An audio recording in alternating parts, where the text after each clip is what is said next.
ನರಭಕ್ಷಕರೆಲ್ಲಿದ್ದರು, ಹತ್ಯಾಕಾಂಡ ಯಾಕಾಗತ್ತೆ ಅನ್ನೋದನ್ನು ಕೂಡ ಬರೀಬೇಕಾಗುತ್ತೆ. ವಿಜ್ಞಾನ ಬಹಳ ಅದ್ಭುತವಾದ ಸಂಗತಿಗಳನ್ನು ಹೇಳ್ತಾ ಇದೆ. ಸುಮಾರು 50,000 ವರ್ಷಗಳ ಹಿಂದೆ ಭಾರತದಿಂದ ಒಂದು ತಂಡ ಇವತ್ತಿನ ಯುರೋಪ್ ಕಡೆ ಹೋಯಿತು ಹಾಗೆ ಅಂತ. ಸಂಸ್ಕೃತದ ವಿಶೇಷ ಏನು ಅಂತ ಹೇಳಿದ್ರೆ, ಒಂದು ಪದದ ಹಿಂದೆ ಅದರ ಸಾಂಸ್ಕೃತಿಕ ಇತಿಹಾಸ ಇದೆ. ಉತ್ತರ ಅಮೆರಿಕಾ, ದಕ್ಷಿಣ ಅಮೆರಿಕಾದಲ್ಲಿ ಆನೆಗಳಿಲ್ಲ. ಆನೆಗಳು ಇಲ್ಲದೆ ಎರಡೂ ಖಂಡಗಳಲ್ಲಿ ಆನೆಗಳ ಚಿತ್ರ ಹೇಗೆ ಬರೋಕ್ಕೆ ಸಾಧ್ಯ? ವಿಶೇಷವಾಗಿ ಯುರೋಪ್ನವ್ರದ್ದು ಎಲ್ಲದನ್ನು ಕೂಡ ದಾಖಲೆ ಮಾಡಿದ್ದಾರೆ ಅವರು. ಸುಮಾರು 9.5 ಕೋಟಿ ಜನರ ಹತ್ಯೆ ಆಗಿದೆ ಹಾಗೆ.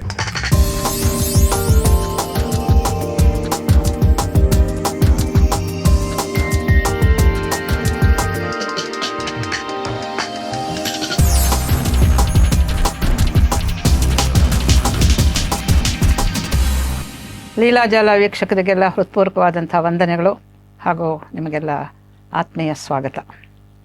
ಇವತ್ತು ಮತ್ತೊಮ್ಮೆ ನಮ್ಮ ಪೂರ್ವ ಪರಿಚಿತರಾದಂತಹ ಒಬ್ಬರು ಅತಿಥಿಗಳು ಲೀಲಾಜಾಲ ಸ್ಟುಡಿಯೋಗೆ ಬಂದಿದ್ದಾರೆ. ಅವರನ್ನು ಮೊದಲು ಬರಮಾಡ್ಕೊಳ್ಳೋಣ. ಮೊದಲನೇದಾಗಿ ಮಂಜುನಾಥ್ ಅಜ್ಜಂಪುರ ಅವರಿಗೆ ಹೃತ್ಪೂರ್ವಕವಂತ ಸ್ವಾಗತ ಬಯಸ್ತಾ ಇದ್ದೇನೆ. ನಮಸ್ತೆ. ಲೀಲಾಜಾಲ ಈ ಪಾಡ್ಕಾಸ್ಟ್ಗೆ ಮತ್ತೊಮ್ಮೆ ಅವರು ಬಂದಿರೋದು. ಮತ್ತೊಮ್ಮೆ ಬಂದಿರೋದಕ್ಕೂ ಒಂದು ಕಾರಣ ಇದೆ. ಅವರು ಒಂದು ಹೊಸ ಪುಸ್ತಕ ತಂದಿದ್ದಾರೆ. ತುಂಬ ಅಪರೂಪದ ಪುಸ್ತಕ ಅದು. ಅದಕ್ಕೆ ಹೋಗೋಕ್ಕೆ ಮೊದಲು ಅವರ ಕಿರುಪರಿಚಯವನ್ನು ಇನ್ನೊಂದು ಸತಿ ನೆನಪಿಸ್ಕೊಳ್ಳೋಣ. ಮಂಜುನಾಥ್ ಅಜ್ಜಂಪುರ ಹೆಸರು ಎಲ್ಲರೂ ಕೇಳಿದ್ದೀರಾ. ಅವರು ತುಂಬ ಪ್ರಸಿದ್ಧರಾಗಿದ್ದಾರೆ. ಸುಮಾರು ಸ್ವತಂತ್ರವಾದಂಥ 22 ಕೃತಿಗಳನ್ನು ಬರೆದಿದ್ದಾರೆ. ಅದಲ್ಲದೆ ಇನ್ನೂ ಅನೇಕ ಸಂಪಾದಿತ ಕೃತಿಗಳು. ಈಗ ಸದ್ಯಕ್ಕೆ ಅವರು ತುಂಬ ದೊಡ್ಡ ಒಂದು ಹೊಣೆಗಾರಿಕೆಯನ್ನು ಒಪ್ಪಿಕೊಂಡು ಕೆಲಸ ಮಾಡ್ತಾ ಇದ್ದಾರೆ. ಏನಂತ ಹೇಳಿದ್ರೆ, ವಾಯ್ಸ್ ಆಫ್ ಇಂಡಿಯಾ ಸೀರೀಸ್ ಅನ್ನೋದು ಒಂದು ಈ ನಮ್ಮ ಸೀತಾರಾಮ್ ಗೋಯಲ್ ಇಂಥ ಮಹಾಮಹಿಮರು ಆರಂಭಿಸಿದ್ದು. ಇತಿಹಾಸದ ಸತ್ಯ ಕಥನವನ್ನು ಮಾಡುವಂತಹ ಅದ್ಭುತವಾದಂತಹ ಗ್ರಂಥಗಳನ್ನು ಅವರು ತಂದರು. ಅದನ್ನು ಕನ್ನಡದಲ್ಲಿ ಕೊಡಮಾಡ್ತಾ ಇರೋವಂಥವರು ನಮ್ಮ ಮಂಜುನಾಥ್ ಅಜ್ಜಂಪುರ ಅವರು. ಇವಾಗ ಕನ್ನಡದ ಈ ಒಂದು ಮಹಾ ಕಾರ್ಯಕ್ಕೆ ಅವರು ಗೌರವ ಸಂಪಾದಕರಾಗಿ ದುಡಿತಾ ಇದ್ದಾರೆ. ಈಗಾಗಲೇ ವಾಯ್ಸ್ ಆಫ್ ಇಂಡಿಯಾ ಸೀರೀಸ್ನ ಅನೇಕ ಪುಸ್ತಕಗಳು ಅವರ ಲೇಖನಿಯಿಂದನೇ ಅನುವಾದಿತವಾಗಿ ಲೋಕಾರ್ಪಣೆ ಆಗಿದೆ. ಇವತ್ತು ಈ ರೀತಿಯಾಗಿ ಒಂದು ಅಧ್ಯಯನ ಕ್ಷೇತ್ರದಲ್ಲಿ, ಅದರಲ್ಲೂ ಇತಿಹಾಸದ ಮರು ಅಧ್ಯಯನ ಏನು ನಡೀತಾ ಇದೆ ಇವತ್ತು ನಮ್ಮ ದೇಶದಲ್ಲಿ, ಈ ಬೌದ್ಧಿಕ ವಲಯಗಳಲ್ಲಿ, ಅದಕ್ಕೆ ತಮ್ಮನ್ನು ತಾವು ತೆತ್ತುಕೊಂಡಿರೋವಂಥವರು ಮಂಜುನಾಥ್ ಅಜ್ಜಂಪುರ. ತುಂಬ ನಿಷ್ಠಾವಂತರು ಆ ಕ್ಷೇತ್ರದಲ್ಲಿ. ಅದಕ್ಕೆ ಸಂಬಂಧಿಸಿದಂತಹ ಅನೇಕ ಈ ಸಂದರ್ಶನಗಳನ್ನು, ಅನೇಕ ಏನಂತ ಹೇಳೋಣ, ಟಿಪ್ಪಣಿಗಳನ್ನು ಅವರು ವಿಶ್ವವಾಣಿ TV ಸ್ಪೆಷಲ್ನಲ್ಲಿ ಕೂಡ ಕೊಡ್ತಾ ಇದ್ದಾರೆ. ಅವರದ್ದು ನಿತ್ಯವೂ ಆಗಾಗ ಬರ್ತಾ ಇರುತ್ತೆ. ಭಾನುವಾರಗಳ ದಿವಸ ಅದು ಬ್ರಾಡ್ಕಾಸ್ಟ್ ಆಗ್ತಾ ಇದೆ. ನೀವೆಲ್ಲ ನೋಡ್ಬೋದು, ಅದು ಡಿಜಿಟಲ್ ಮಾಧ್ಯಮದಲ್ಲಿ. ಹೀಗೆ ನಮ್ಮ ಇತಿಹಾಸವನ್ನು ಮತ್ತೆ ನಾವು ಸರಿಯಾದ ರೀತಿಯಲ್ಲಿ ಅರ್ಥೈಸ್ಕೊಳ್ಳೋದಕ್ಕೆ ಏನು ಪ್ರಯತ್ನ ಪಡಬೇಕೋ ಅದೆಲ್ಲದರಲ್ಲೂ ಕೂಡ ತಮ್ಮನ್ನು ತೊಡಗಿಸ್ಕೊಂಡಿರುವಂತಹ ಒಬ್ಬರು ಅತ್ಯಂತ ಕ್ರಿಯಾಶೀಲರಾದಂತಹ ಒಬ್ಬ ನಿಷ್ಠಾವಂತರಾದಂತಹ ಇತಿಹಾಸದ ವಿದ್ಯಾರ್ಥಿ, ಇತಿಹಾಸದ ಅಧ್ಯಯನ ಮಾಡ್ತಾ ಇರೋವಂಥ ಮಂಜುನಾಥ್ ಅಜ್ಜಂಪುರ ಇವತ್ತು ಮತ್ತೊಮ್ಮೆ ಬಂದಿರೋದು ಲೀಲಾಜಾಲಕ್ಕೆ. ನನಗೆ ಬಹಳ ಸಂತೋಷ ಆಗಿದೆ. ಇವತ್ತು ಅವರು ಬರೆದಿರೋವಂತಹ ಈ ಹೊಸ ಪುಸ್ತಕದ ಬಗ್ಗೆ ಚರ್ಚೆ ಮಾಡೋಣ ಅಂತ. ಮತ್ತೆಲ್ಲೂ ಆಗದಿರಲಿ ಇಂತಹ ಹತ್ಯಾಕಾಂಡ ಅಂತ. ನೋಡಿ, ಆ ಹೆಸರೇ ಒಂಥರ ಕುತೂಹಲ ಹುಟ್ಟಿಸ್ತಾ ಇದೆ. ಮತ್ತೆಲ್ಲೂ ಅಂದರೆ ಎಲ್ಲಾಗಿದೆ ಇದು? ಹತ್ಯಾಕಾಂಡ ಅಂದರೆ ಯಾಕಾಯಿತು? ಯಾರು ಮಾಡಿದ್ದು? ತುಂಬ ಹತ್ಯಾಕಾಂಡಗಳು ಜಗತ್ತಿನಲ್ಲಿ ತುಂಬ ನಡೆದಿದೆ. ಆದರೆ ಇದೊಂಥರ ವಿಚಿತ್ರವಾದಂತಹ ಹತ್ಯಾಕಾಂಡ. ಅದನ್ನೇ ಕೇಂದ್ರೀಕರಿಸಿ ಮಂಜುನಾಥ್ ಅವರು ಈ ಪುಸ್ತಕವನ್ನು ಬರೆದಿದ್ದಾರೆ. ಅದರಿಂದ ಅವರನ್ನು ನೇರವಾಗಿ ನಾನು ಕೇಳ್ತಾ ಇದ್ದೇನೆ. ಮಂಜುನಾಥ್ ಅವರೇ, ಇದು ಹೊಸ ಪುಸ್ತಕ ಬಂದಿದೆ ನಿಮ್ಮದು. ಅದು ಬಂದಿರೋದಕ್ಕಾಗಿ ನಿಮಗೆ ಅಭಿನಂದನೆ ಸಲ್ಲಿಸ್ತಾ ಇದ್ದೀನಿ. ಇನ್ನೊಂದು ನಿಮ್ಮ ಕಿರೀಟಕ್ಕೆ ಮತ್ತೊಂದು ಗರಿ ಸೇರಿದೆ. ಈಗ ಈ ಮತ್ತೆಲ್ಲೂ ಆಗದಿರಲಿ ಇಂತಹ ಹತ್ಯಾಕಾಂಡ ಇದೆಯಲ್ಲ, ಇದು ಏನು, ಯಾಕೆ ಬರೆದ್ರಿ, ಇದರ ಹಿನ್ನೆಲೆ ಏನು, ಇದ್ರ ಬಗ್ಗೆ ಎಲ್ಲ ಹೇಳ್ಬೇಕು ನೀವು. ನಮ್ಮ ವೀಕ್ಷಕರು ಕಾಯ್ತಾ ಇದ್ದಾರೆ. ಹೇಳ್ತೀನಿ. ಏನಂತ ಹೇಳಿದ್ರೆ, ಕನಿಷ್ಠ 100-125 ವರ್ಷಗಳಿಂದ ಒಂದು ಬಹಳ ದೊಡ್ಡ ಒಂದು ಷಡ್ಯಂತ್ರ ನಡೀತಾ ಇದೆ. ಸನಾತನ ಧರ್ಮದ ಮೇಲೆ, ಹಿಂದೂ ಸಮಾಜದ ಮೇಲೆ ಒಂದು ರೀತಿ ಪ್ರತ್ಯಕ್ಷವಾಗಿ ಪರೋಕ್ಷವಾಗಿ ಒಂದು ದಾಳಿ ನಡೀತಾ ಇದೆ. ಸ್ವಾತಂತ್ರ್ಯ ಬಂದ ಮೇಲೆ, ವಿತಿನ್ ಕೋರ್ಟ್ ಸ್ವಾತಂತ್ರ್ಯ ಅದು ಬಂದ ಮೇಲೆ ಅದಿನ್ನೂ ಜಾಸ್ತಿ ಆಯಿತು ಹಾಗೆ ಅಂತ. ಹೇಗೆ ಅಂತ ಹೇಳಿದ್ರೆ, ನಮ್ಮ ಮಾನಸಿಕತೆಗಳಲ್ಲೇ ವ್ಯತ್ಯಾಸಗಳಾಗಿದೆ ಹಾಗೆ ಅಂತ. ಇಡೀ ಭಾರತದಲ್ಲಿ, ಇಡೀ ಪ್ರಪಂಚದಲ್ಲಿ. ಕ್ರಿಶ್ಚಿಯಾನಿಟಿ ಏನು ಹೇಳುತ್ತೆ? ಸೇವೆ, ಆಸ್ಪತ್ರೆಗಳು, ಶಾಲೆಗಳು ಜನ ಹೇಳ್ತಾರೆ. ಅದೇ ರೀತಿ ಇಸ್ಲಾಂ ಅಂತಂದರೆ ಏನು? ಸಮಾನತೆ, ಸೋದರತ್ವ, ಶಾಂತಿ ಈ ಥರ ಹೇಳ್ತಾರೆ. ಅದೇ ಕೇಳಬಹುದು, ಸ್ವಾಮಿ ಹಿಂದೂ ಧರ್ಮ ಅಂತಂದರೆ ಏನು? ನಮ್ಮ ವಿಶ್ವವಿದ್ಯಾಲಯಗಳಲ್ಲಿ ಹೋಗಿ ಕೇಳಿದ್ರು ಕೂಡ ಈ ಪ್ರಶ್ನೆಗಳಿಗೆ ಇದೇ ಉತ್ತರ. ಹಿಂದೂ ಧರ್ಮ, ಸನಾತನ ಧರ್ಮ, ಹಿಂದೂ ಸಮಾಜ ಅಂತಂದರೆ ಏನು? ಅಸಮಾನತೆ, ಅಸ್ಪೃಶ್ಯತೆ, ಜಾತಿ, ಮತ್ತು ಸ್ತ್ರೀ ಸಹಗಮನ, ಈ ಥರದ್ದು ಜಾತಿ ವ್ಯವಸ್ಥೆ ಇದೇನೇ ಹಾಗೆ ಅಂತ. ಹೌದಾ? ಈ ಒಂದು ಮಾನಸಿಕತೆಗೆ ಬಹಳ ಮುಖ್ಯವಾದ ಕಾರಣ ಅಂತ ಹೇಳಿದ್ರೆ ನಮ್ಮ ಶಿಕ್ಷಣ ವ್ಯವಸ್ಥೆ. ಅದು ಇವತ್ತು ನೆನ್ನೆದಲ್ಲ, ಅದು 100-125 ವರ್ಷಗಳಾಯಿತು ಅಂತ ಅದಕ್ಕೆ ವಿಶೇಷವಾಗಿ ಹೇಳಿತ್ತು. ಏನಂತ ಹೇಳಿದ್ರೆ, ನಮಗೆ ಬ್ರಿಟಿಷರಿಂದ ಬಹಳ ದೊಡ್ಡ ಒಂದು ಅಪಾಯ ಆಯಿತು, ಡ್ಯಾಮೇಜ್ ಆಯಿತು. ನಮ್ಮ ಮೇಲಿನ ಕಳೆದ 1-2 ಸಾವಿರ ವರ್ಷಗಳ ಒಂದು ದಾಳಿ ಇದೆಯಲ್ಲ, ಆ ಸಾಂಸ್ಕೃತಿಕ ದಾಳಿ ಮತ್ತು ಬೇರೆ ಥರದ ಎಲ್ಲ ದಾಳಿ, ಲೂಟಿ, ಈ ಎಲ್ಲದನ್ನೂ ಕೂಡ ಅವಲೋಕನ ಮಾಡಿದಾಗ ಆಶ್ಚರ್ಯ ಆಗೋಂಥದ್ದು ಇಸ್ಲಾಮಿ ದಾಳಿ ಆಯಿತು. ನಮ್ಮ ದೇವಾಲಯಗಳನ್ನು ಲೂಟಿ ಮಾಡಿದ್ರು, ಬಲವಂತದ ಒಂದು ಮತಾಂತರ ಆಯಿತು, ಬಹಳ ದೊಡ್ಡ ಸಂಖ್ಯೆಯ ಒಂದು ಜನರ ಹತ್ಯಾಕಾಂಡ ಆಯಿತು. ನಮ್ಮ ಹೆಣ್ಣು ಮಕ್ಕಳನ್ನು ಅತ್ಯಾಚಾರ ಮಾಡಿದ್ದಲ್ಲದೆ ಅದನ್ನು ಮಾರುಕಟ್ಟೆನಲ್ಲಿ ಅವ್ರನ್ನ ಗುಲಾಮರನ್ನಾಗಿ ಮಾರಿದ್ರು. ಈ ಥರದ್ದೆಲ್ಲ ಆಯಿತು. ಇದಕ್ಕಿಂತ ಹೆಚ್ಚಿನ ಭಯಾನಕವಾದ್ದು ಅಂತ ಹೇಳಿದ್ರೆ ಬ್ರಿಟಿಷರದ್ದು. ನಮಗದು ಮೇಲ್ನೋಟಕ್ಕೆ ಗೊತ್ತಾಗೋದೇ ಇಲ್ಲ. ಯಾರಿಗಾದರೂ ಹೇಳಿದ್ರೆ ನಿಜವಾ, ಹೌದಾ ಅಂತ ಅನಿಸುತ್ತೆ. ಏನು ಮಾಡಿದ್ರು ಅವರು? ನಮ್ಮ ಒಂದು ಮೂಲ ಶಕ್ತಿ ಇದ್ದಿದ್ದು ನಮ್ಮ ಶಿಕ್ಷಣ ವ್ಯವಸ್ಥೆಯಲ್ಲಿ, ಗುರುಕುಲಗಳಲ್ಲಿ. ಯಾಕೆ ನಮ್ಮ ದೇಶದ ಮೇಲೆ 2000 ವರ್ಷಗಳಿಂದ ದಾಳಿ ಆಯಿತು ಹಾಗೆ ಅಂತ ಹೇಳಿದ್ರೆ, ನಮ್ಮಲ್ಲಿ ಆರ್ಥಿಕವಾಗಿ ಬಹಳ ಒಳ್ಳೆಯ ವ್ಯವಸ್ಥೆ, ಸಮೃದ್ಧಿ ಇತ್ತು ಅಂತ. ಸುಮ್ಮನೆ ಯಾರು ಬರೋದೇ ಇಲ್ಲ. ಅವರು ಲೂಟಿ ಮಾಡೋದಕ್ಕೆ ಸಾವಿರಾರು ವರ್ಷಗಳಿಂದ ಬೇರೆ ಬೇರೆ ಕಡೆಯಿಂದ ಬಂದವರು ಈ ಕಾರಣಕ್ಕೆ. ಅಷ್ಟು ಅದ್ಭುತವಾದ ಒಂದು ವ್ಯವಸ್ಥೆ ಇತ್ತು ಅಂತ. ಬ್ರಿಟಿಷರು ನಮ್ಮ ಉದ್ಯಮಗಳನ್ನು ನಾಶ ಮಾಡಿದ್ರು, ಶಿಕ್ಷಣ ವ್ಯವಸ್ಥೆ, ಗುರುಕುಲಗಳನ್ನು ಸಮೂಲ ನಾಶ ಮಾಡಿದ್ರು, ಮತ್ತು ಕೃಷಿ ವ್ಯವಸ್ಥೆ ನಾಶ ಮಾಡಿದ್ರು. ನಮ್ಮ ದೇಶದಲ್ಲಿ, ಭಾರತದಲ್ಲಿ, ಸಾಂಸ್ಕೃತಿಕ ಭಾರತದಲ್ಲಿ ಯಾರಿಗೂ ಕೂಡ ಹಸಿವಿನ ಪರಿಚಯವೇ ಇರಲಿಲ್ಲ. ಸಮೃದ್ಧಿ, ಕೃಷಿ ಸಮೃದ್ಧಿ, ಆರ್ಥಿಕ ಸಮೃದ್ಧಿ ನಮ್ಮ ವಿಶೇಷ. ಏನೊಂದು ಶಿಲ್ಪಕಲೆ ನೋಡ್ತೀವಿ, ಸಾಹಿತ್ಯ ನೋಡ್ತೀವಿ, ಆ ಎಲ್ಲದರ ಹಿಂದೆ ಇರೋವಂಥದ್ದು ಈ ಆರ್ಥಿಕ ಸಮೃದ್ಧಿ. ಅದಕ್ಕೆ ನಮ್ಮ ಹಿರಿಯರು ಅದ್ಭುತವಾಗಿ ಚತುರ್ವಿಧ ಪುರುಷಾರ್ಥಗಳನ್ನು ಮಾಡಿದ್ರು.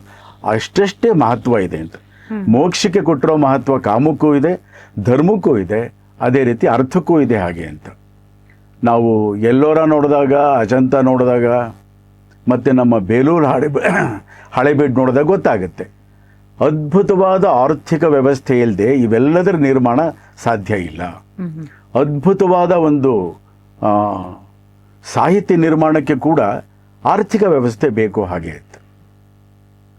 ಈ ವ್ಯವಸ್ಥೆಗಳನ್ನು ಮೂರನ್ನೂ ಕೂಡ, ಉದ್ಯಮ, ಕೃಷಿ ಮತ್ತು ಶಿಕ್ಷಣ, ನಾಶ ಮಾಡಿದವರು ಬ್ರಿಟಿಷರು.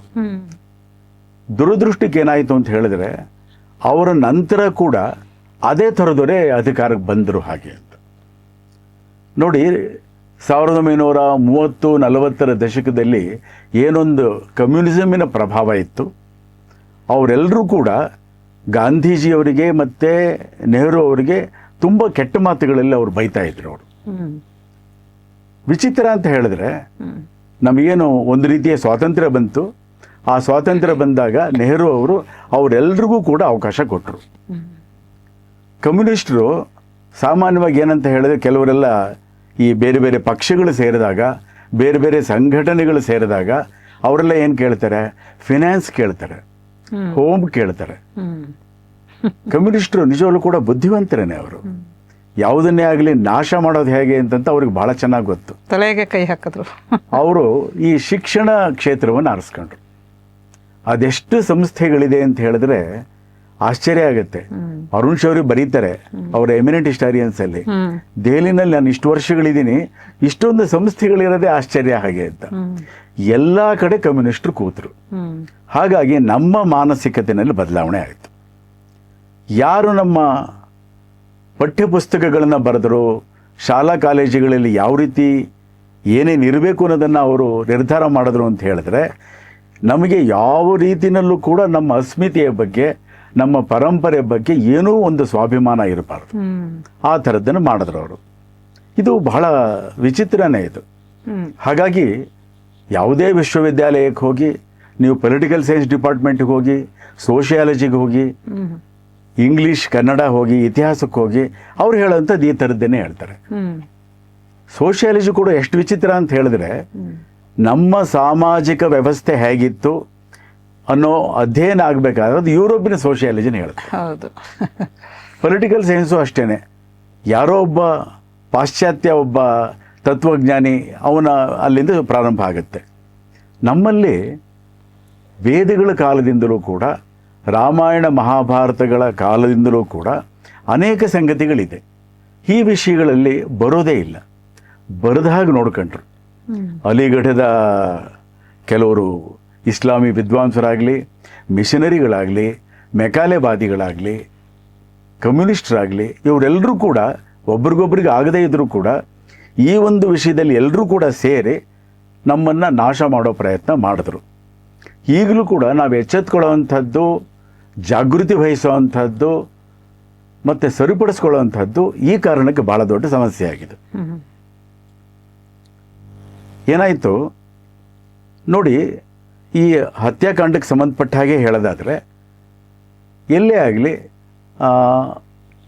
ಯಾರನ್ನೇ ಆಗಲಿ, ಇಡೀ ಪ್ರಪಂಚದಲ್ಲಿ ಕೇಳಿದರೆ ನರಭಕ್ಷಕರಿಗೆ ಸಂಬಂಧಪಟ್ಟ ಹಾಗೆ ಯಾರಾದರೂ ಪ್ರಶ್ನೆ ಕೇಳಿದರೆ, ನರಭಕ್ಷಕರು ಎಲ್ಲಿದ್ದರು, ಮನುಷ್ಯರನ್ನೇ ತಿನ್ನುವಂಥ ಭಯಾನಕವಾದ್ದು ಎಲ್ಲಿತ್ತು ಅಂತ ಎಲ್ಲರೂ ಸುಲಭವಾಗಿ ಹೇಳ್ತಾರೆ. ಆಫ್ರಿಕಾದಲ್ಲಿ ಯಾರು ಮೂಲ ನಿವಾಸಿಗಳಿದ್ದರು ಅವರಿದ್ದರು. ಮತ್ತು ರೆಡ್ ಇಂಡಿಯನ್ಸ್ ಅಂದರೆ ಒಬ್ಬರೇ ಅಲ್ಲ, ಅದು ಉತ್ತರ ಅಮೇರಿಕಾ ಮತ್ತು ದಕ್ಷಿಣ ಅಮೇರಿಕಾದಲ್ಲಿ ಅನೇಕ ಸಂಸ್ಕೃತಿಗಳಿದ್ವು. ಅವರು ನರಭಕ್ಷಕರು ಹಾಗೆ ಅಂತ. ನಿಜವಾ? ದಾಖಲೆಗಳೇನು ಹೇಳುತ್ತೆ? ಇದನ್ನೆಲ್ಲ ನೋಡೋದಕ್ಕೆ ಕೆಲಸ ರೀತಿ ಗಾಬರಿನೇ ಆಗುತ್ತೆ. ಇಷ್ಟೊಂದು ಸುಳ್ಳು, ಇಷ್ಟೊಂದು ಅನೃತದ ನಡುವೆ ನಾವು ಹೇಗಿದ್ದೀವಿ ಹಾಗೆ ಅಂತ. ಹಾಗಾಗಿ ಇದಕ್ಕೆ ಸಂಬಂಧಪಟ್ಟ ಹಾಗೆ ಬರೀಬೇಕು, ಹಾಗೆ ದಾಖಲೆಗಳು ಏನು ಹೇಳುತ್ತೆ ಅಂತ. ಈ ಪುಸ್ತಕದ ಹಿನ್ನೆಲೆ ಹೇಳ್ತಾ ಇದ್ದೀರಾ? ಹೌದೌದು. ಸುಳ್ಳಿನ ಸಾಮ್ರಾಜ್ಯದಲ್ಲಿ ಸತ್ಯವನ್ನು ಸ್ಥಾಪಿಸುವಂತ ಕೆಲಸ ನಿಮ್ದು. ಕಷ್ಟನೇ. ಇತಿಹಾಸಕ್ಕೆ ಸಂಬಂಧಪಟ್ಟ ಹಾಗೆ ನಮ್ಮ ವಿಶ್ವ ಹಿಂದೂ ಪರಿಷತ್ನಲ್ಲಿ ರಾಮಕೃಷ್ಣ ರಾವ್ ಅಂತಿದ್ರು. ಅವರು ಬಹಳ ದೊಡ್ಡ ಬೆಂಬಲವನ್ನು ಕೊಟ್ಟರು. ಹೌದು. ನಮ್ಮ ಯೋಜನೆಗಾಗ್ಲಿ ಇದಕ್ಕಾಗ್ಲಿ ಬಹಳ ದೊಡ್ಡದು, ನೂರಾರು ಪುಸ್ತಕಗಳನ್ನು ಕೊಟ್ಟರು ಅವರು. ಎಲ್ಲರಿಗೂ ಕೊಡ್ತಾ ಇದ್ರು. ಅವ್ರು ಹೇಳ್ತಾ ಇದ್ರು, ನೋಡಿ ಈ ಥರ ಏನೊಂದು ಹತ್ಯಾಕಾಂಡ ಆಯಿತು, ಹೊಲೋಕಾಸ್ಟ್ ಆಯಿತು, ಅದ್ರ ಬಗ್ಗೆ ಬರೀಬೇಕು ಹಾಗೆ ಅಂತ. ತುಂಬ ಪುಸ್ತಕಗಳಿದೆ ನೋಡಿ. ಗಾಬರಿನೇ ಆಯಿತು. ನಾನೇನು ಮಾಡಿದೆ, ಒಂದು 10-12 ವರ್ಷಗಳ ಹಿಂದೆ ಇದನ್ನು ನಮ್ಮ ವಾಯ್ಸ್ ಆಫ್ ಇಂಡಿಯಾ, ಅಂದರೆ ವಾಯ್ಸ್ ಆಫ್ ಇಂಡಿಯಾ ಅಂತ ಹೇಳಿದ್ರೆ ಅದು ಬಹಳ ವಿಸ್ತಾರವಾದ ಒಂದು ಫ್ರೇಮ್ ವರ್ಕಲ್ಲಿ ನೋಡಬೇಕಾಗುತ್ತೆ. ಅದು ಕೂಡ ವಾಯ್ಸ್ ಆಫ್ ಇಂಡಿಯಾಗೆ ಸಂಬಂಧಪಟ್ಟಿದ್ದೆ ಅಂತಲೇ ಅಂದ್ಕೋಬಹುದು. ಹಾಗಾಗಿ ಅದನ್ನು ನೋಡೋದಕ್ಕೆ ಪ್ರಯತ್ನ ಪಟ್ಟೆ. ಆದರೆ ಅದು ಕಷ್ಟ ಅಂತ ಗೊತ್ತಾಯ್ತು ನನಗೆ. ನೇರವಾಗಿ ಅನುವಾದ ಮಾಡುವಂಥದ್ದು ಲ್ಯಾಸ್ ಕ್ಯಾಸಾತ್ ಅಂತ ಒಬ್ಬಿದ್ದಾನೆ, ಡೇವಿಡ್ ಸ್ಟ್ಯಾನಾರ್ಡ್ ಅಂತ, ಅವರಿಬ್ಬರದು ಬಹಳ ಪ್ರಮುಖವಾದ ಪುಸ್ತಕಗಳಿದೆ. ಆಮೇಲೆ ಅನ್ನಿಸ್ತು ಇದ್ರ ಬಗ್ಗೆ ಒಂದು ಸುದೀರ್ಘವಾದ ಒಂದು ಲೇಖನವನ್ನು ಬರೆಯೋಣ ಹಾಗೆ ಅಂತ. ಬರದೇ ಅದು ಪ್ರಕಟ ಕೂಡ ಆಯಿತು. ಅದಾದಮೇಲೆ ತುಂಬ ಜನ ಕೇಳ್ತಾ ಇದ್ರು, ಆ ಲೇಖನ ಇದೆಯಲ್ಲ ಅದಕ್ಕೆ ಸಂಬಂಧಪಟ್ಟ ಹಾಗೆ ಒಂದು ಪುಸ್ತಕ ಬಂದರೆ ಚೆನ್ನ ಹಾಗೆ ಅಂತ. ನಮ್ಮ ರಾಮಕೃಷ್ಣರಾವ್ ಕೂಡ ಹೇಳ್ತಾ ಇದ್ರು, ಇಲ್ಲ ನೀವು ಪುಸ್ತಕನೇ ಬರೀರಿ, ನೀವು ಲೇಖನದಲ್ಲಿ ಏನು ಬರೀತಿರೋ ಅದು ಮಾಯವಾಗಿ ಹೋಗುತ್ತೆ, ಪ್ರತ್ಯೇಕವಾದ್ದನ್ನು ಬರೀಬೇಕು ಹಾಗೆ ಅಂತ. ಕನಿಷ್ಠ 1 ವರ್ಷದ ಕೆಲಸ ಹಿಡಿತಿದ್ರು.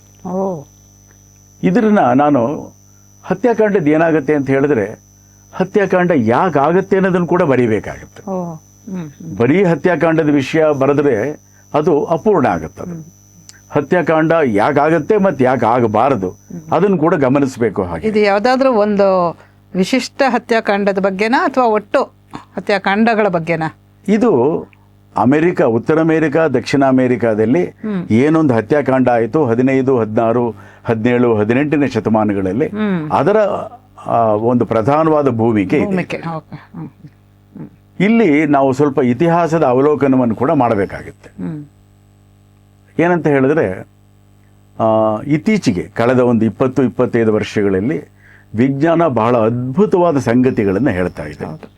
ಅನೇಕ ಸಂಶೋಧನೆಗಳಿದೆ. ನಾವು ಯಾವುದನ್ನು ನಾವು ಏನಂತ ಅಂದರೆ ಈ ಆರ್ಯನ್ ಮೈಗ್ರೇಷನ್ ಥಿಯರಿ ಗೊತ್ತೇ ಇದೆ, ಅವ್ರೇನು ಮಾಡಿದ್ರು ಹಾಗೆ ಅಂತ. ಆ ಥರದ ಅನೇಕ ಥಿಯರಿಗಳು ರಿವರ್ಸ್ ಆಗಿದೆ.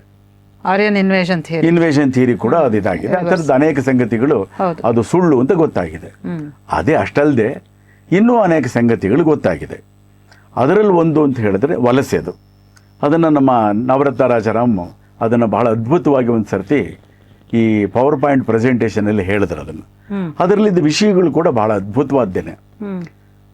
ಅನೇಕ ಲಕ್ಷ ವರ್ಷಗಳಿಂದ ಮನುಷ್ಯ ಇದ್ರೂ ಕೂಡ ಏನೊಂದು 72,000 ವರ್ಷಗಳ ಹಿಂದೆ ಸುಮಾತ್ರಾ ದ್ವೀಪದಲ್ಲಿ ಒಂದು ತೋಬೋ ಅನ್ನೋಂಥ ಒಂದು ಅಗ್ನಿಪರ್ವತ ಸಿಡೀತು. ಅದು ಭಯಾನಕವಾದ ಒಂದು ಆಸ್ಫೋಟ. ಇಡೀ ಪ್ರಪಂಚದಲ್ಲಿ 25 ಸೆಂಟಿಮೀಟರಷ್ಟು ದಪ್ಪದ ಒಂದು ಬೂದಿ ಇದಾಯಿತು. ಹಾಗೆ ಎಲ್ಲ ಕಡೆ ಇದ್ದ ಜನರು ಕೂಡ ಸತ್ತು ಹೋದರು.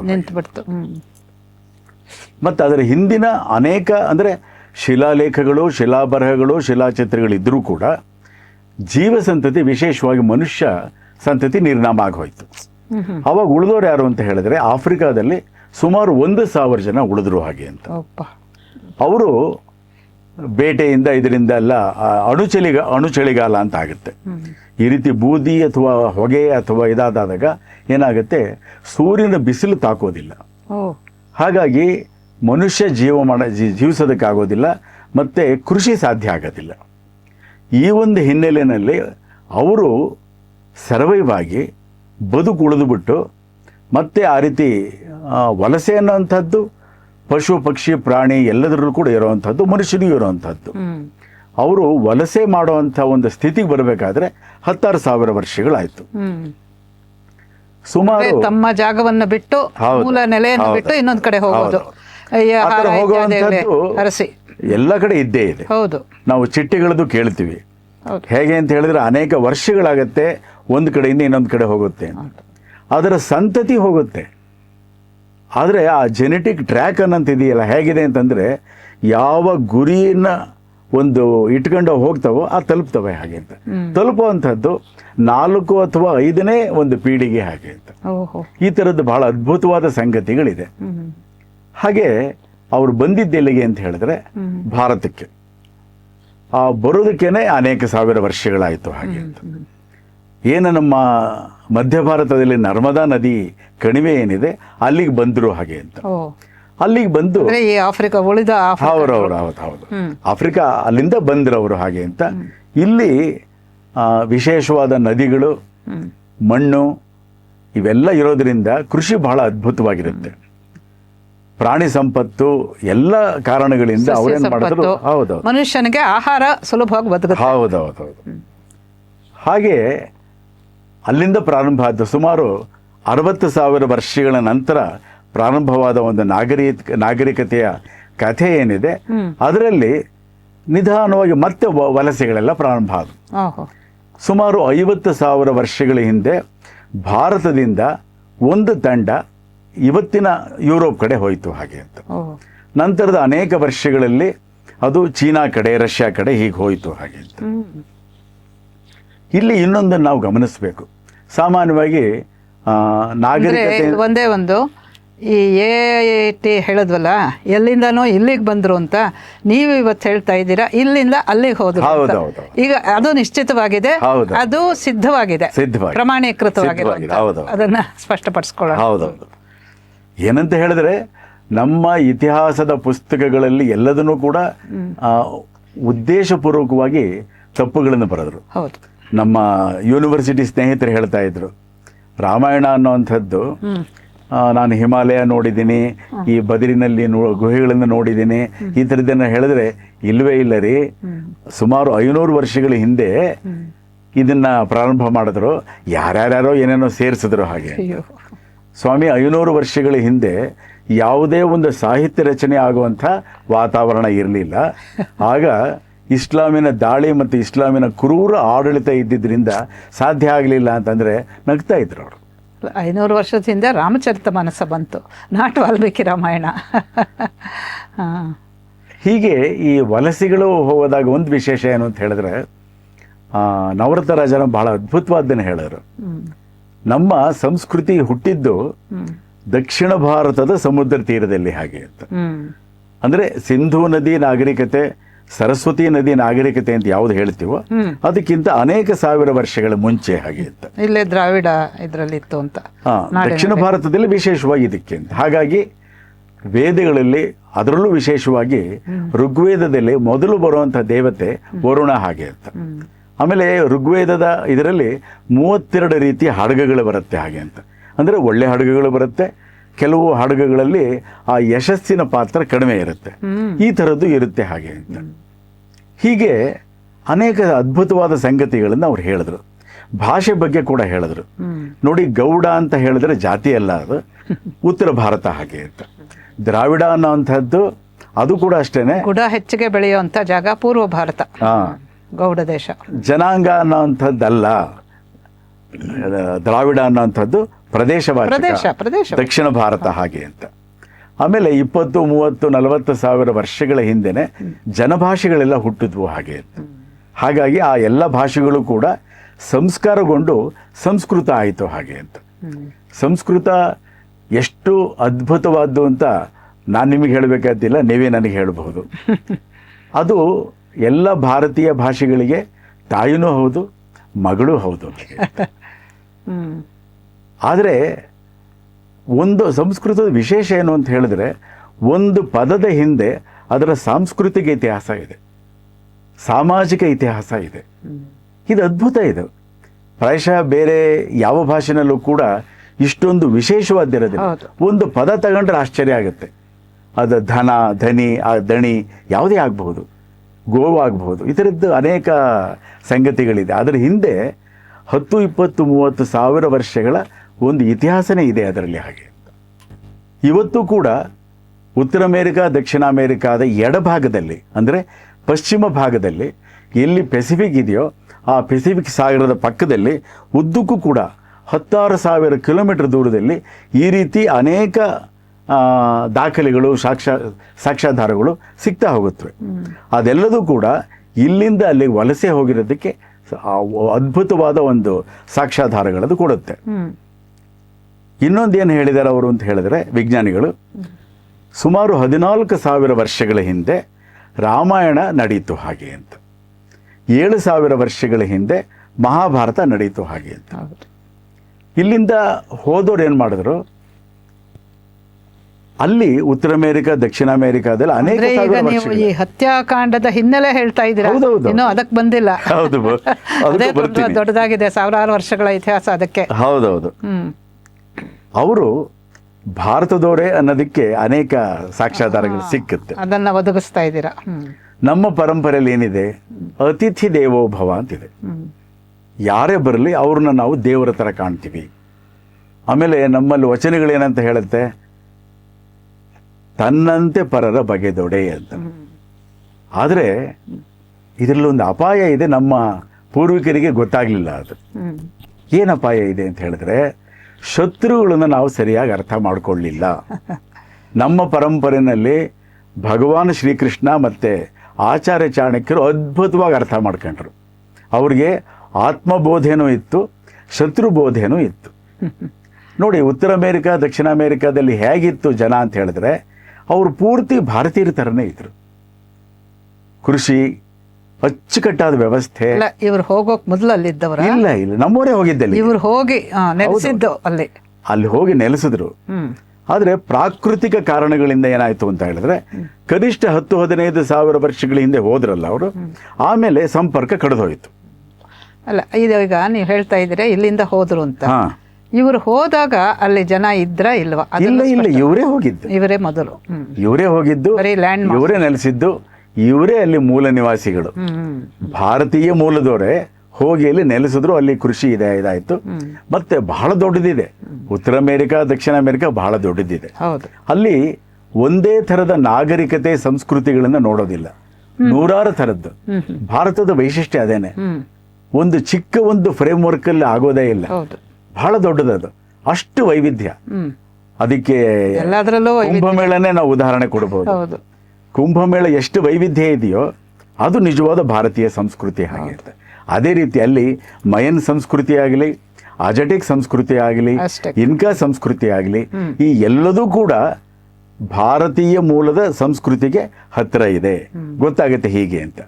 ಇನ್ನೂ ಒಂದು ಬಹಳ ವಿಶೇಷವಾದಿದೆ, ಅಲ್ಲಿ ಶಿಲ್ಪಗಳಿದೆ. ಆ ಶಿಲ್ಪಗಳಲ್ಲಿ ಇಂದ್ರ ಮತ್ತು ಐರಾವತವನ್ನು ನೋಡಬಹುದು ನಾವು. ಓ ಹ್ಮ್. ಅಲ್ಲೇನು ಮಾಡಿದ್ದಾರೆ, ಯುರೋಪ್ನವ್ರು ಹೋಗಿ ಅಲ್ಲಿ ಪೂರ್ತಿ ನಾಶ ಮಾಡಿದ್ರೂ ಕೂಡ ಅಲ್ಲಿ ಕೆಲವು ಉಳ್ಕೊಂಡಿದೆ. ತುಂಬ ನಾಶ ಮಾಡಿಬಿಟ್ಟಿದ್ದಾರೆ. ಸಾಹಿತ್ಯ ಇಲ್ಲ, ಅಲ್ಲಿನ ದೇವಾಲಯಗಳಿಲ್ಲ, ಅಲ್ಲಿನ ನಗರಗಳಿಲ್ಲ, ಏನೂ ಇಲ್ಲ. ಆದರೆ ಕೆಲವು ಉಳಿದಿದೆ. ಐರಾವತ ಯಾಕೆ ಅಂತ ಹೇಳಿದ್ರೆ ಆನೆ ಚಿತ್ರ ಇರೋದ್ರಿಂದ ಅದನ್ನು ಐರಾವತ ತಿಳ್ಕೋಬೇಕಾಗಿದೆ. ಮತ್ತೆ ವೇದಗಳಲ್ಲಿ ಬರುವಂಥ ವರುಣ, ಇಂದ್ರ ಎಲ್ಲದೂ ಕೂಡ ಅಗ್ನಿಯ ಅಲ್ಲಿ ನಮಗೆ ಗೊತ್ತಾಗುತ್ತೆ. ಇದಿಷ್ಟು ಕೂಡ ರಾಮಾಯಣಕ್ಕಿಂತ ಮೊದಲು ಹೋಗಿರುವಂಥದ್ದು ಅವರೆಲ್ಲ. ಹಾಗಾಗಿ ಅಲ್ಲಿ ರಾಮ ಕೃಷ್ಣ ಯಾರೂ ಇಲ್ಲ. ಅಲ್ಲಿರೋ ದೇವರುಗಳು ಯಾವುದು ಅಂತ ಹೇಳಿದ್ರೆ ಇಂದ್ರ, ಐರಾವತ, ದೇವತೆಗಳು, ವೈದಿಕರು. ಇನ್ನೊಂದು ವಿಶೇಷವನ್ನು ಇಲ್ಲಿ ಗಮನಿಸಬೇಕಾಗುತ್ತೆ. ಆನೆ ಎಲ್ಲಿದೆ? ಆನೆ ಇರುವಂಥದ್ದು ಆಫ್ರಿಕಾ ಮತ್ತು ಏಷ್ಯಾದಲ್ಲಿ.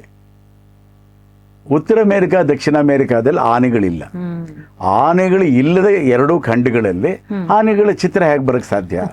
ಅದು ಭಾರತೀಯರು ಅಲ್ಲಿಗೆ ಹೋಗಿರೋದಕ್ಕೆ ಬಹಳ ಒಳ್ಳೆ ಸಾಕ್ಷ್ಯಾಧಾರ. ಇವರು ಸ್ಮೃತಿ ಅಲ್ಲಿ ಹೋಗಿ ನೆಲೆ ನಿಂತಿದೆ. ಆಮೇಲೆ ಏನಾಯಿತು, ಯುರೋಪು ಬಹಳ ಕೆಟ್ಟ ಸ್ಥಿತಿನಲ್ಲಿತ್ತು. ಯಾವಾಗ 15, 16, 17, 18 ಆ ಶತಮಾನಗಳಲ್ಲಿ. ಈಗ ಹೇಳಿದ್ರೆ ನಂಬೋದಕ್ಕೆ ಆಗೋದಿಲ್ಲ.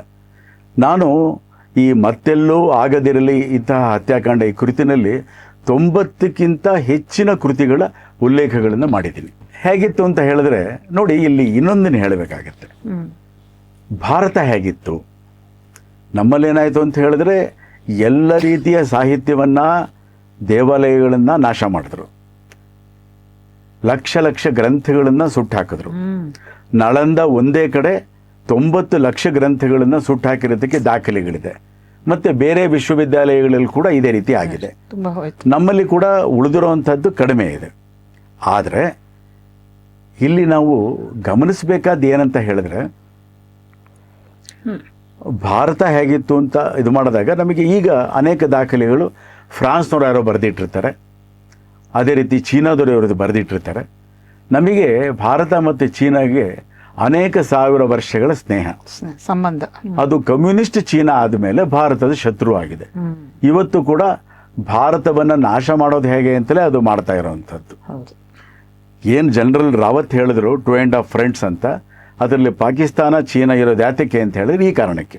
ಅದು ಕಮ್ಯುನಿಸ್ಟ್ ಚೀನಾ. ಅದು ಚೀನಾದಿಂದ ನಮಗೆ ಗೊತ್ತೇ ಇದೆ, ಫಾಹಿಯಾನ್ ಬಂದಿದ್ದು 5ನೇ ಶತಮಾನದಲ್ಲಿ, 7ನೇ ಶತಮಾನದಲ್ಲಿ ಹ್ಯೂಯನ್ ಸಾಂಗ್ ಬಂದ ಹಾಗೆ ಅಂತ.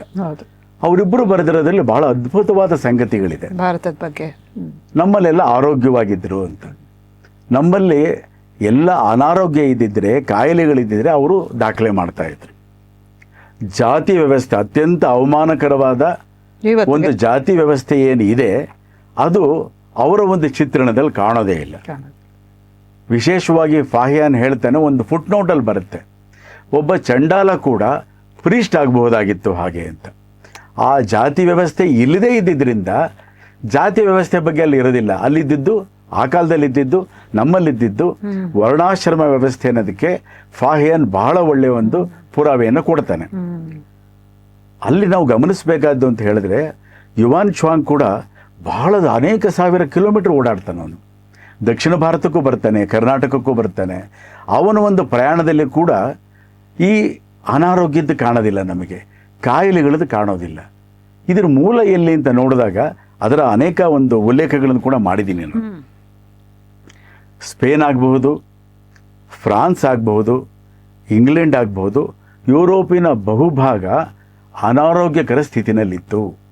ಅನೇಕ ಜನ ಸ್ನಾನನೇ ಮಾಡ್ತಾ ಇರಲಿಲ್ಲ, ಜೀವಮಾನದಲ್ಲಿ ಬಟ್ಟೆ ಬದಲಾಯಿಸ್ತಾ ಇರಲಿಲ್ಲ, ಅತ್ಯಂತ ಕೊಳಕಾಗಿದ್ರು.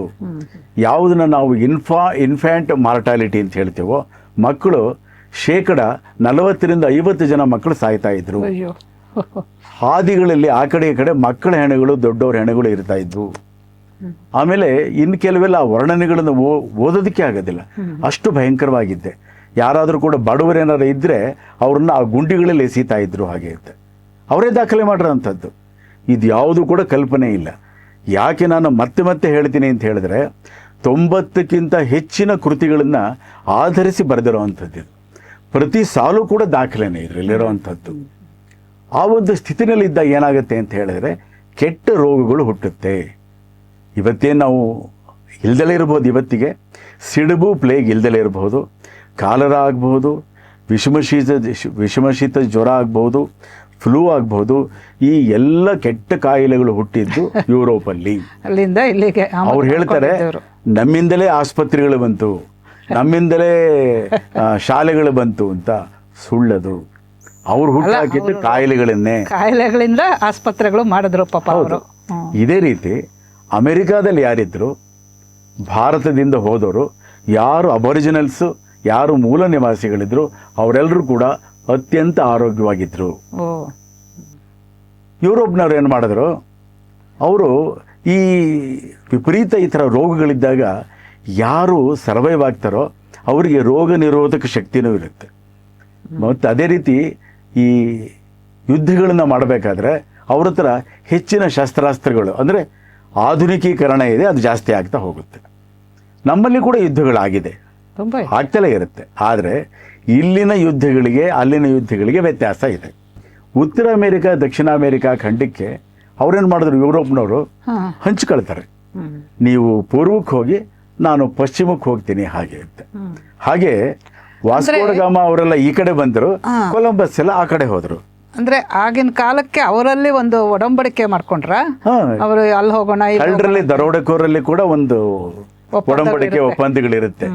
ಯಾಕೆ ಅಂತ ಹೇಳಿದ್ರೆ ನಾವೇ ಕಚ್ಚಾಡ್ತಾ ಇದ್ರೆ ಲೂಟಿ ಮಾಡೋದಕ್ಕೆ ಆಗೋದಿಲ್ಲ. ನಾವು ಈ ರೀತಿ ಮಾಡ್ಕೊಂಡ್ರೆ ಸುಲಭ ಆಗತ್ತೆ ಹಾಗೆ ಅಂತ. ಹೊರಗಡೆ ಸಂಪತ್ತನ್ನು ನೋಡ್ಬೇಕು ಅಂತ ಅವನು ವಿಶೇಷ ಏನು ಅಂತ ಹೇಳಿದ್ರೆ, ವಿಶೇಷವಾಗಿ ಯುರೋಪ್ನವ್ರದ್ದು ಎಲ್ಲದನ್ನು ಕೂಡ ದಾಖಲೆ ಮಾಡಿದ್ದಾರೆ ಅವರು. ಕೋಷ್ಟಕಗಳಿದೆ, ಯಾವ ರೀತಿ ಅನಾರೋಗ್ಯಕರವಾದ ಸ್ಥಿತಿ ಇತ್ತು, ಯಾವ ರೀತಿ ಕಾಯಿಲೆಗಳು ಹರಡ್ತಾ ಇತ್ತು, ಯಾವ್ಯಾವ ಕಾಯಿಲೆಗಳು ಹರಡ್ತಾ ಇದ್ವು, ಮತ್ತು ಅವ್ರು ನೋಡಿದ್ದೇನೋ ಆ ಎಲ್ಲದನ್ನು ಕೂಡ ದಾಖಲೆ ಮಾಡ್ತಾರೆ. ಕೊಲಂಬಸ್ ಬರೆದಿರೋ ಪುಸ್ತಕ ಇದೆ, ಕೊಲಂಬಸ್ ಮಗ ಬರೆದಿರೋ ಪುಸ್ತಕ ಇದೆ. ಒಬ್ಬ ಪಾದ್ರಿ ಲ್ಯಾಸ್ ಕ್ಯಾಸಾಸ್ ಅಂತ, ಅವನದು ಕೂಡ ಬಹಳ ಅದ್ಭುತವಾದ ಪುಸ್ತಕ ಇದೆ. ಅದರ ಅನೇಕ ಸಂಗತಿಗಳನ್ನು ಕೂಡ ನಾನು ಇದರಲ್ಲಿ ದಾಖಲೆ ಮಾಡಿದ್ದೀನಿ. ನಮ್ಮ ದೇಶದ ಬಗ್ಗೆನಾ ಯುರೋಪಿನ ಬಗ್ಗೆನಾ? ಅಲ್ಲಿ ಉತ್ತರ ಅಮೆರಿಕ ದಕ್ಷಿಣ ಅಮೆರಿಕ ಆವಾಗಿನ ಕಾಲಕ್ಕೆ ಅವನ್ ನೋಡಿದ್ದೇನು ಅಂತ. ಮತ್ತೆ ನಾನು ಪದ ಪ್ರಯೋಗಗಳನ್ನು ಕೂಡ ನಾನು ಬಹಳ ಎಚ್ಚರಿಕೆಯಿಂದ ಇದು ಮಾಡ್ತೇನೆ. ನೋಡಿ ಯಾಕೆ ಅಂತ ಹೇಳಿದ್ರೆ, ನೋಡಿ ರಾಜ ಅಂತ ಹೇಳಿದ್ರೆ ನಮಗೆ ನಾಲ್ಮಡಿ ಕೃಷ್ಣರಾಜ ಒಡೆಯರ್ ಕಣ್ಣಿ ಕಾಣಿಸ್ತಾರೆ, ಹೌದು, ಕೃಷ್ಣದೇವರಾಯ ಕಾಣಿಸ್ತಾನೆ, ಅವನ ಆಸ್ಥಾನದಲ್ಲಿ ಎಂಥ ನವರತ್ನಗಳಿದ್ರು ಹಾಗೆ, ಭೋಜರಾಜ, ವಿಕ್ರಮ. ಹಾಗಾಗಿ ಅಲ್ಲಿ ಯಾರು ಕಿಂಗ್ ಕ್ವೀನ್ ಎಲ್ಲ ಇದ್ರು ಅವ್ರಿಗೆ ರಾಜ ರಾಣಿ ಪದ ಬಳಸಕ್ ಹೋಗಲ್ಲ. ರಾಣಿ ಅಂದ್ರೆ ನಮ್ಗೆ ಹಬ್ಬಕ್ಕ ನೆನಪಾಗಬಹುದು, ಕೆಳದಿ ಚೆನ್ನಮ್ಮ ನೆನಪಾಗಬಹುದು. ಈ ಪದಗಳನ್ನ ಅವ್ರಿಗೆ ಬಳಸೋ ಹಾಗಿಲ್ಲ ಹಾಗೆ ಅಂತ. ಯಾಕೆ? ಅವ್ರ ಆ ಥರದವ್ರು ಅಲ್ಲ ಅಂತ. ಈ ಲೂಟಿ ಮಾಡೋದಕ್ಕೆ ಅನುಮತಿ ಕೊಟ್ಟವರೇ ಅವರು. ಇಂಗ್ಲೆಂಡಿನ ರಾಣಿ, ಇಂಗ್ಲೆಂಡಿನ ರಾಜ, ಇಟಲಿಯವನೊಬ್ಬ, ಫ್ರಾನ್ಸ್ನೊಬ್ಬ, ಹೀಗೆ. ಹಾಗಾಗಿ ಅವರೆಲ್ಲರಿಗೂ ಕೂಡ ಅವರದೇ ಪದಗಳನ್ನ ಮಾಡಿಸಿದವರು. ಅನುಮತಿ ಕೊಟ್ರು ಅವರೆಲ್ಲ, ಕಳಿಸ್ಕೊಟ್ರು ಅವರು.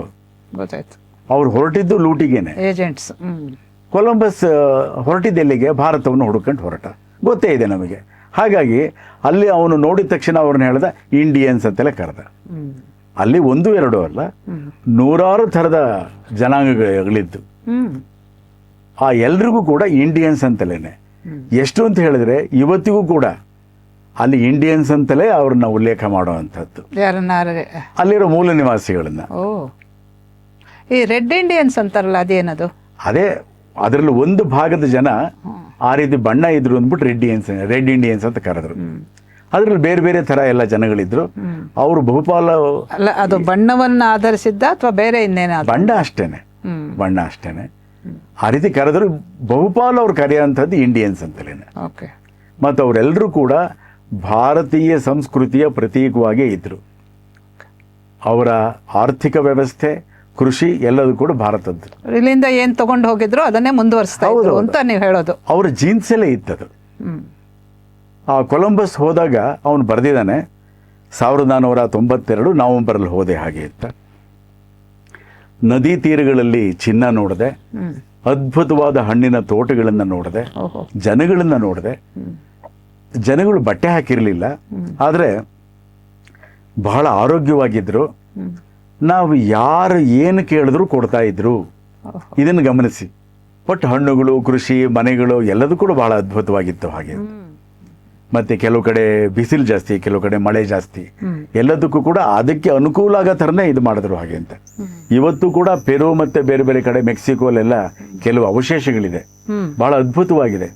ಯಾವುದನ್ನು ನಾವು ಟೌನ್ ಪ್ಲಾನಿಂಗ್ ಅಂತ ಹೇಳ್ತೀವೋ, ಯಾವುದನ್ನು ನಾವು ಹರಪ್ಪ ಮೊಹೆಂಜೊದಾರೋಲ್ಲಿ ನೋಡ್ತೀವೋ, ಆ ಥರದ್ದನ್ನು ಅಲ್ಲೂ ಕೂಡ ನಾವು ನೋಡಬಹುದು ಹಾಗೆ ಅಂತ. ಇನ್ನೊಂದು ಇಲ್ಲಿ ಬಹಳ ಅದ್ಭುತವಾದ್ದನ್ನು ಹೇಳ್ಬೋದು ಅಂದರೆ, ದಕ್ಷಿಣ ಅಮೇರಿಕಾ ಹತ್ತಿರ ಪೆಸಿಫಿಕ್ ದ್ವೀಪಗಳಲ್ಲಿ ರೋಂಗೋ ಅಂತ ಒಂದು ದ್ವೀಪ ಬರುತ್ತೆ. ಅಲ್ಲಿ ಅನೇಕ ಸಾವಿರ ಕಿಲೋಮೀಟರ್ ದೂರ ಆಗುತ್ತೆ ದಕ್ಷಿಣ ಅಮೇರಿಕಾದಿಂದ. ಅಲ್ಲಿ ಒಂದು ಫಲಕ ಇದೆ.